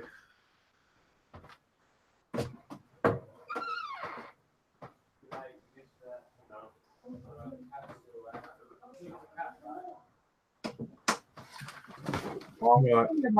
that I can show you these. Oh, there you're back. Pardon? That's right, you're back. Okay, so moment of truth, does it fit? So I'm just going to put the file in. Okay. Get Well, I'll rid tell of. you what, while you're cleaning that up, I'll show you this picture. So yeah, this is the top deck of that bus. As you see, there's a great big tree through the window. And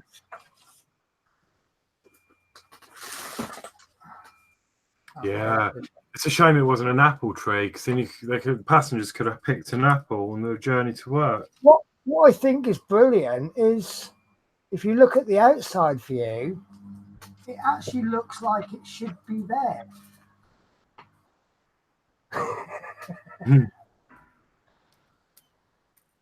And I've just realised I'm gonna have to stop that picture because there we go. Because of what's written on the side of the bus.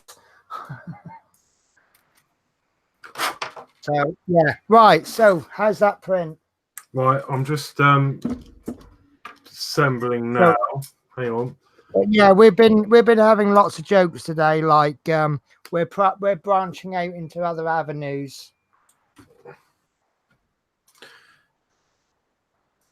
So let me see how it fits on the sun. Which should be the bigger piece, the bigger hole, or the bigger end. Does it not fit? I might have filed it ever slightly too much. Hang on. Okay. Yeah, you should have tried it before you filed it, really, shouldn't you? Well, no, because it was so stringy in the middle, I couldn't have got the wires through. So Right. I'm just. Oh no, I have got the bigger end. So no, not quite. Split?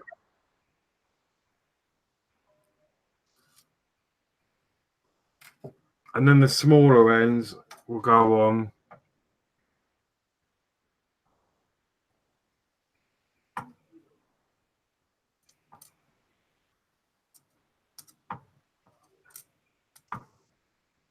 That not going? No, but I think with a bit of filing and persuasion. Okay. So is the slip ring end, is that too small or too big? I think the slip ring bit is too small. Well, that's the bigger side, isn't it? And that is too. It's too small. Too small. So you need to file both sides, do you? Yeah. Right. Okay, that's fine. I'd rather it was a little bit too small and a bit too big. Because what would be perfect is if you could slip that slip ring on without actually gluing. It's tight enough to not glue. Let's just try that for fit.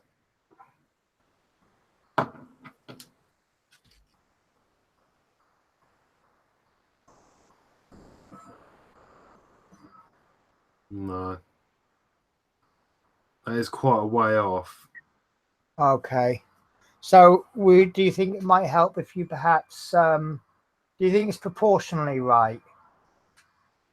Yeah, I think so. So if you printed that on, say, 110% or 105 or something, Yeah. or just keep filing it. It's not bad first type though, is it? No, it's really good. The only thing is the smaller ends not like in the 4mm rod either. Right.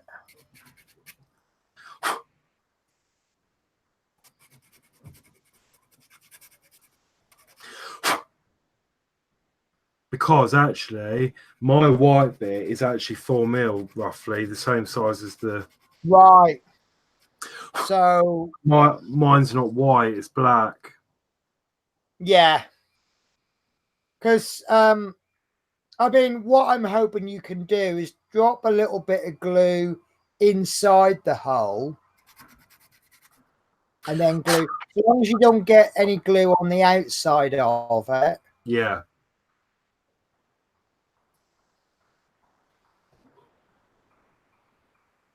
Is that getting closer? That looks like it's way off, actually. Yeah, it's still getting closer. Right. So do you think you could just manage that with filing, or should I redesign it? I'm still filing. Hang on. We'll soon see. The problem is, obviously, it's weakening the wall, isn't it? Because the more I'm filing off. Yeah, so you might want either a higher infill or... See, I'm reading and liking the fact that if you want to strengthen a piece, you don't increase the infill, you increase the walls. I wonder if that might be too tall. No, I think we'll be all right, because when that's lined up, see, there's not much in it. Yeah, okay, that's fair enough then. I mean, when you've done this, Orrery, people aren't going to be picking it up and looking at the slip ring, are they? No. Unless they're an arsehole. But I think I've filed this so much that it's gone now. The bit you designed Right. in the middle. But for my case, I think that's fine, because we've obviously got slightly different slip rings, because yours is white and mine's black. Yeah, I have designed it for my slip ring.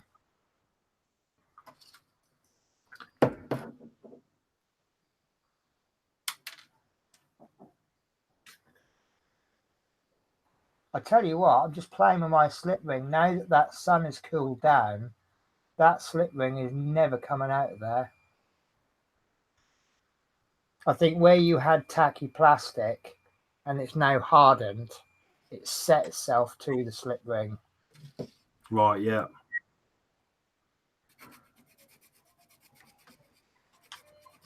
So hang on, if your slip ring is 4mm, can't you just push it over the rod? No, because it's... Don't forget the inner hole. The inside hole of the actual rod is not 4mm, it's about 3. Oh, of course it is. About 3.5, 3, isn't it? Oh, so yeah, that's the only problem. I'm looking forward to being able to cut these rods to length, because then I can... So obviously, now that we know that these slip ring wires are actually longer than the rod that we need, I'll actually be removing some wires and then resoldering those on instead, which is just as well, because I've had my wires and made it shorter.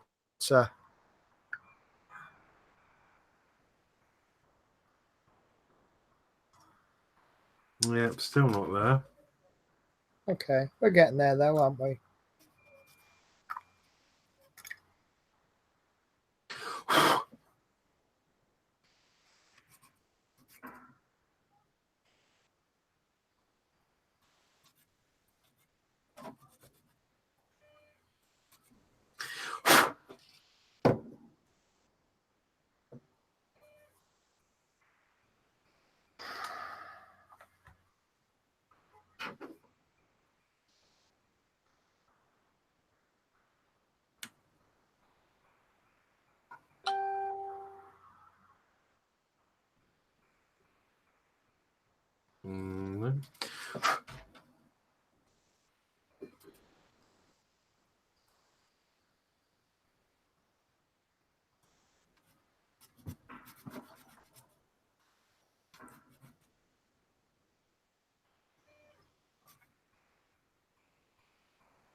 Yeah, these files that I've got, these couldn't have come at a better time.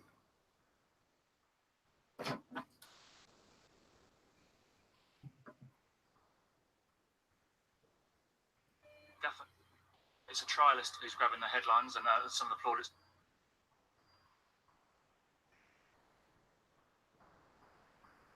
See another cab.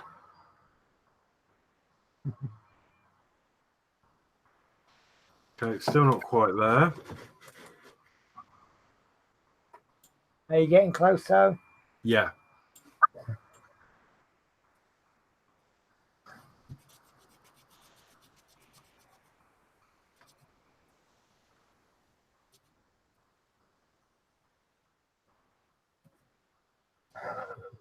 Sorry, I've got to show you this. I just found a picture on Facebook. It says best accident form. No, you can see that. This is the accident sketch.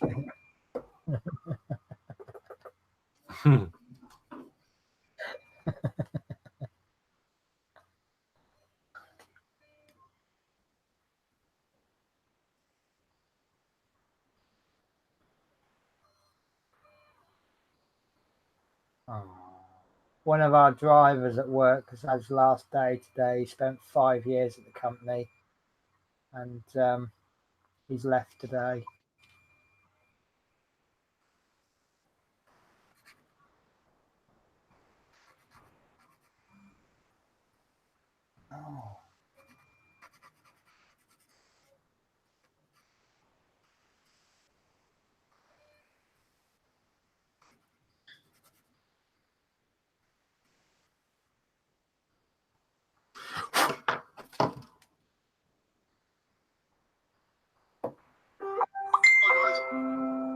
Oh. Oh, I like that. Chris Campling's just sent me a link to the Harley Davidson Lego.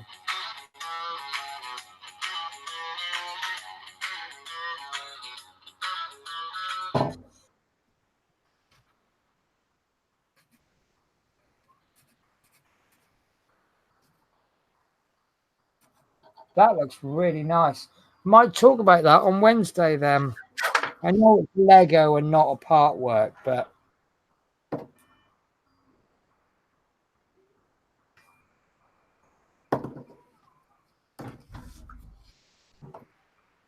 how are we getting on?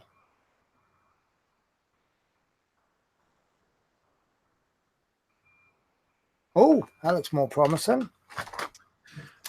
Thing is, I'm going to need some extra glue because where I've filed that down so much, it now fits on there really easily.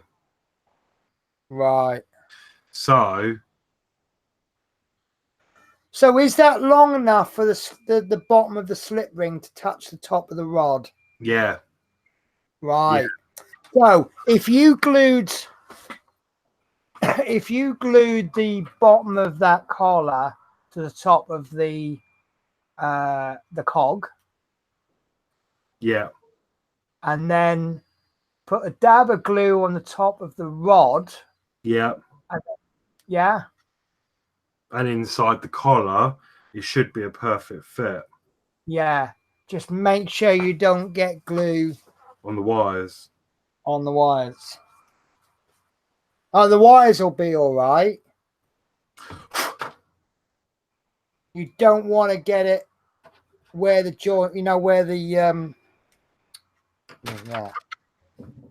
No, it'll be all right to get glue in the wires. But if you get many, you don't want to touch the spinny bit.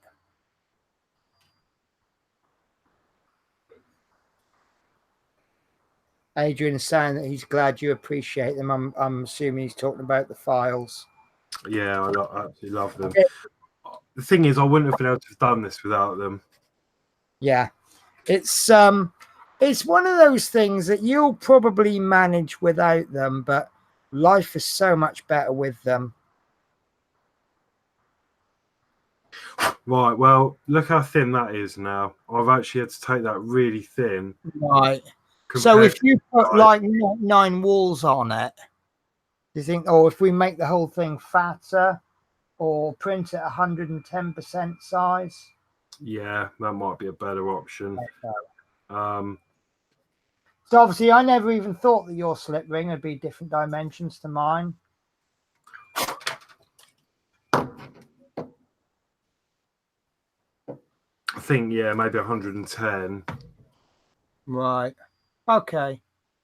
Do you want to, I mean, look, we've got the principle of what we're doing. Do you want to sort of work on that during the week? Yeah. Right. Okay. So, right, what I'm going to do then, I'm going to think about wrapping the show up.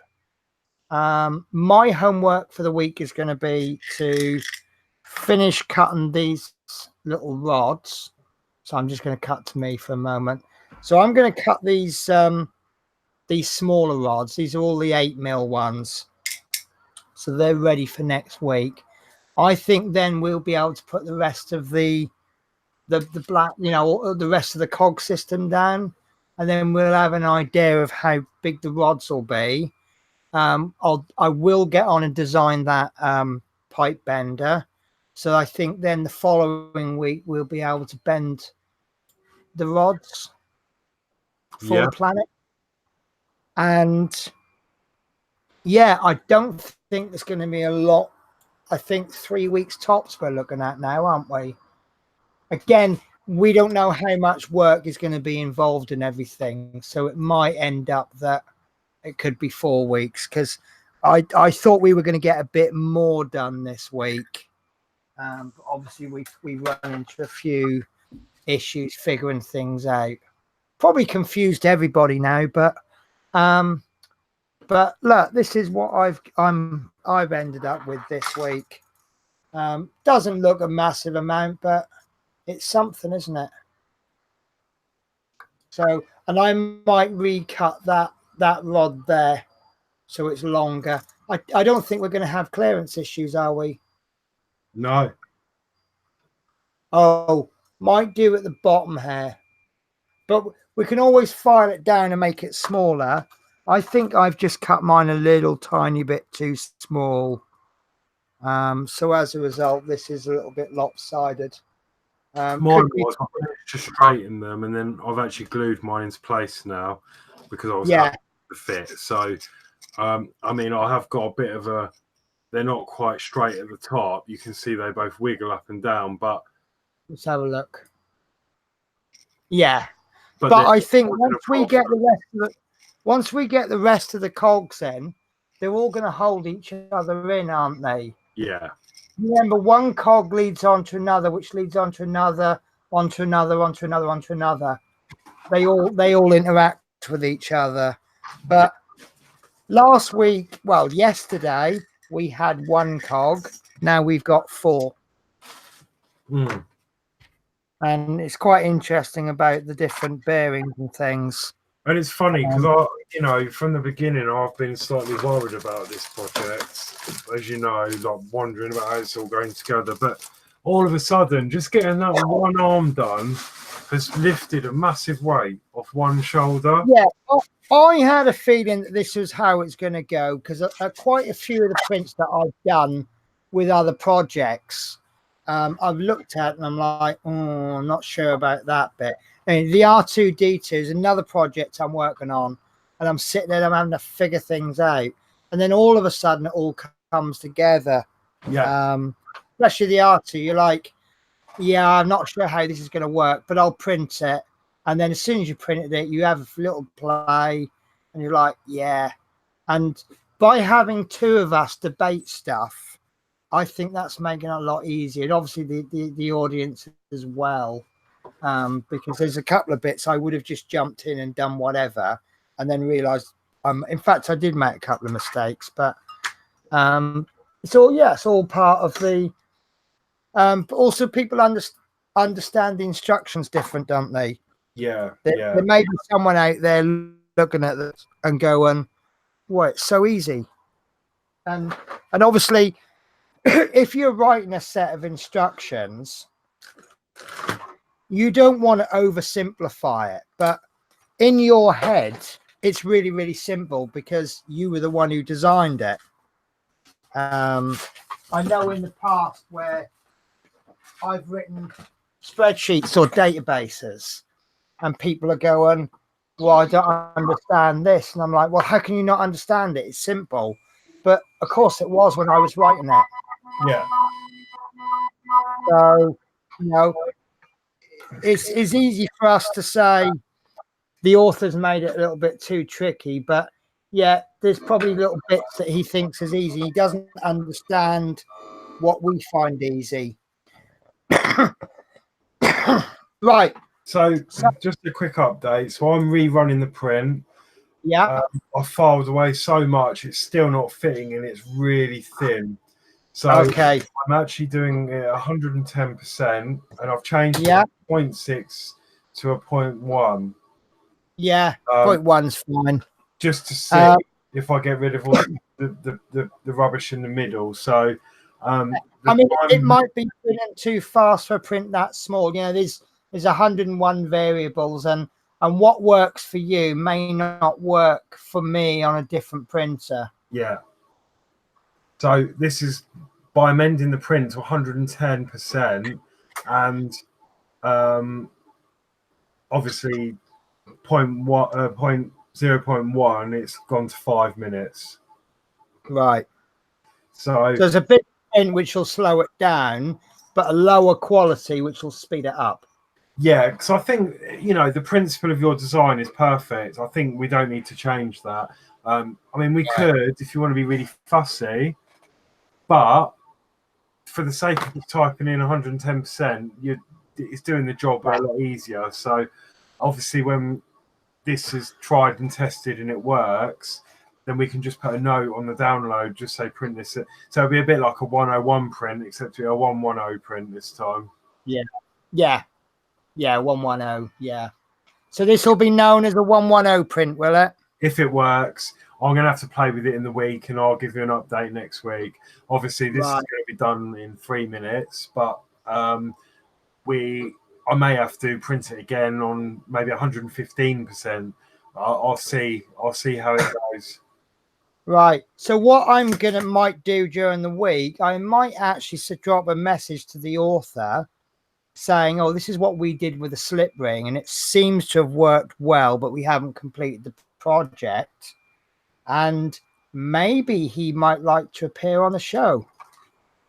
Yeah. That would be absolutely amazing if we could actually. Yeah. I'll send him an email and I'll ask him. Obviously, I can't make any promises because if he doesn't want to come on, he might be sort of person who doesn't want to come on a YouTube show. But you know, if we can get him on, and then maybe when we're on the last week and we don't know if it's going to work, and then he could be sitting there going, "No, don't do that. No, that's wrong." And maybe when you send them an email, just chuck them a link to your video. Yeah. And then it's a good job we're not being bad mouthing him, really, isn't it? Going, oh, he's useless. Whoa. And then maybe send him this episode, and he can see the problems we've had. And do we do this? Do we do that? And then he might think, right, I need to. Yeah, the reason we're doing this ring is because we've done the slip ring differently, and by doing it differently, it's presented a new challenge. I just didn't like the way he'd done.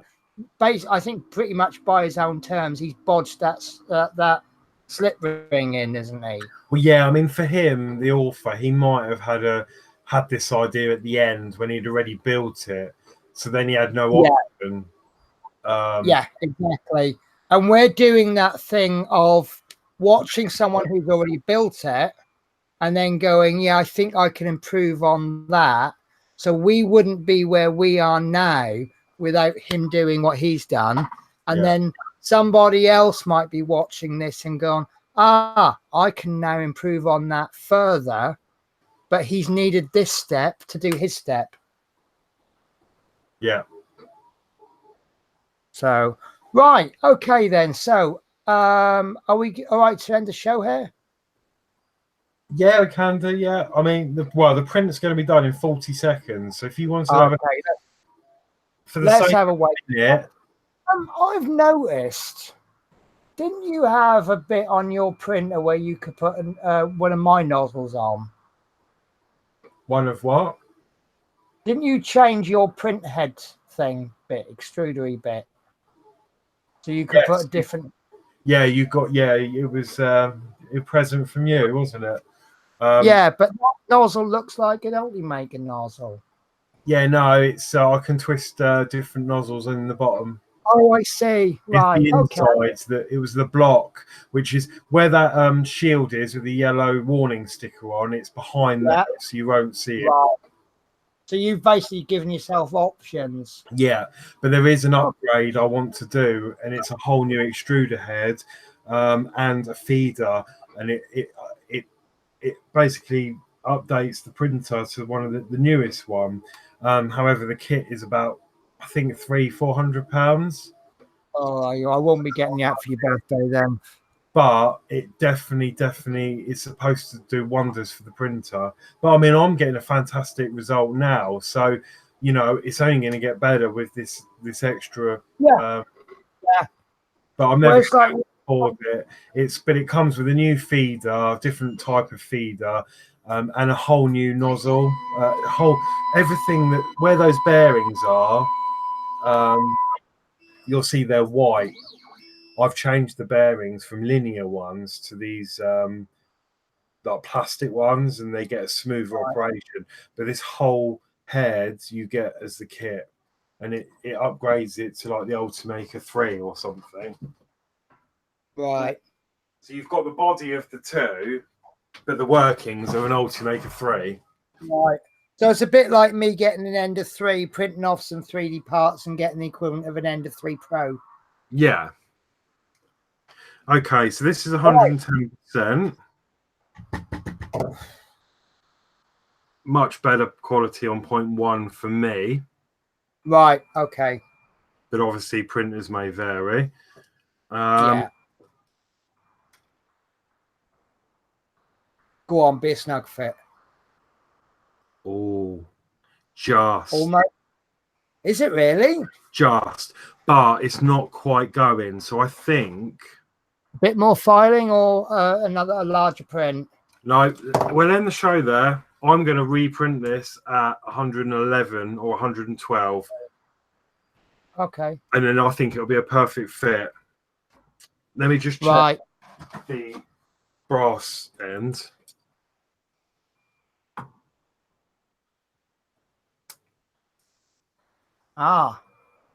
Brass end, perfect. Absolutely perfect. Well, bit loose now because I've obviously pushed it on, but glue's fine. Maybe I could get this on. Let me give it one more go. Let me just give it a tiny little bit of a sweep. It's so hard to break it. I'll give it a little bit of a sweep inside. It's the excitement, isn't it? I mean, maybe I've now inspired someone to make their own collar, and then that will fit exactly on their slip ring.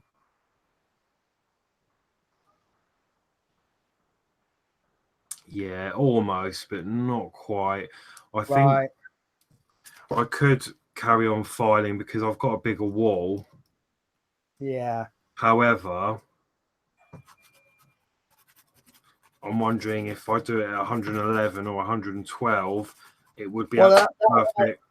The rod end bigger still, won't it? It would, but obviously a bit of glue can help with that. Yeah. Because it sounds to me like you can't do this, but done. Oh, done. That's in. Give us a twirl. Oh, right. Pop the rod. Well, go on, pop the rod in.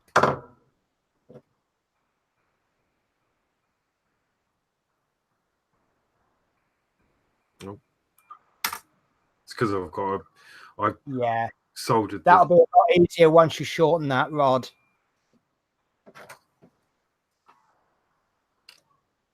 Dunno. That is perfect. Brilliant. Right now, obviously, where I messed up putting the slip ring in, I've got a bit of a wobbly sun. But yeah, but if you glue that in, that'll hold that then, won't it?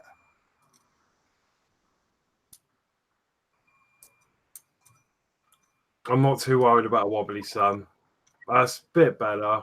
and it's probably not going to spin super fast. No. And when I think the black tape's showing it wobbling more. But yeah, I mean, it's because of the way I put the slip ring in the bottom. But I'm happy with that. I'll be happy with that. Yeah. For a first build of this, I mean, if someone said, "Oh, I like what you've done, can you make me one and I'll pay you for it?" That would come out better because you've already done it once. Yeah. Yeah, I'm happy with that. Brilliant. Right. So I will get mine printed out. I'll print mine at first at 100%. If it's proportionally wrong, then I can adjust. In fact, actually, I might print one at 100, one at 101, 102, and print a few of them. Yeah. But yeah, no, that's Fleetwood J says, well done, Alex. Yeah, I think, you know, I could reprint the Sun and try and do a better job. I mean, if we really wanted to, I mean, we could have a go at editing the bottom of the Sun to have a proper fit. And I think if we did that, I mean, I can't because I don't think I'm going to be able to do it. But if we had, what all you'd need to do is gently heat that, cut away as much of the bottom Sun as you can, as close as you can, and then sorry, James, it is. We are trying to finish the stream, and then what you could do maybe with a solder iron. Just gently melt away just the PLA. Remember, the PLAs could have a lower melting point than the plastic on the slip ring. Yeah. Then we'll measure the width of the slip ring, and then what we'll do is we will edit the bottom of the Sun, which is not because that's not where the LEDs are, is it? Oh, actually, sorry, I've just had a brainwave.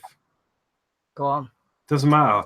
At the moment, the Sun is spinning, but it won't because when the wires lock up, it's the spin ring that's going to spin. Exactly. That's how it's going to work. So the Sun isn't even going to spin. You're not going to notice. No. We could actually, once we fitted the Sun, we could drop a load of glue down the tube. Yeah. So I am actually going to be brave and I'm going to glue that collar on now. Are you? Yeah. Onto the Sun, because then all I need to do is glue it to the rod later on. Do you think we'll finish this by 4 in the morning? Yeah. So you've just got to be very precise where you put the glue, because if you stop that slip ring from spinning, game over. Yeah, because all that'll happen is it'll spin and spin and spin, and it'll just snap those wires or snap the slip ring. Make sure you get that exact as much at 90 degrees as you can.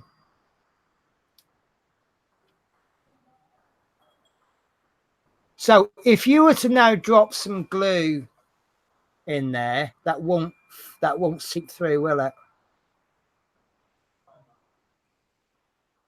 I don't think it would. Oh.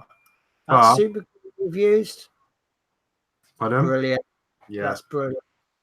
I think I'm done. I'm just going to put a bit in the top. Have you got any glue tack? Before you glue. Yeah. Right. What I'm thinking is I'm holding the wires and the collar. Right. If you can put a tiny ball of blue tack or milliput or something into the rod and then push the wires through, that way if you then drop some glue in from the other end when you're ready, it won't go any further than the blue tack, or do you see what I'm saying? Yeah, I do.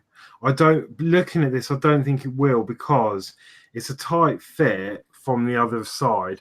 Plus you've got in the middle it's hollow because it's where all the wires are. We've chopped off.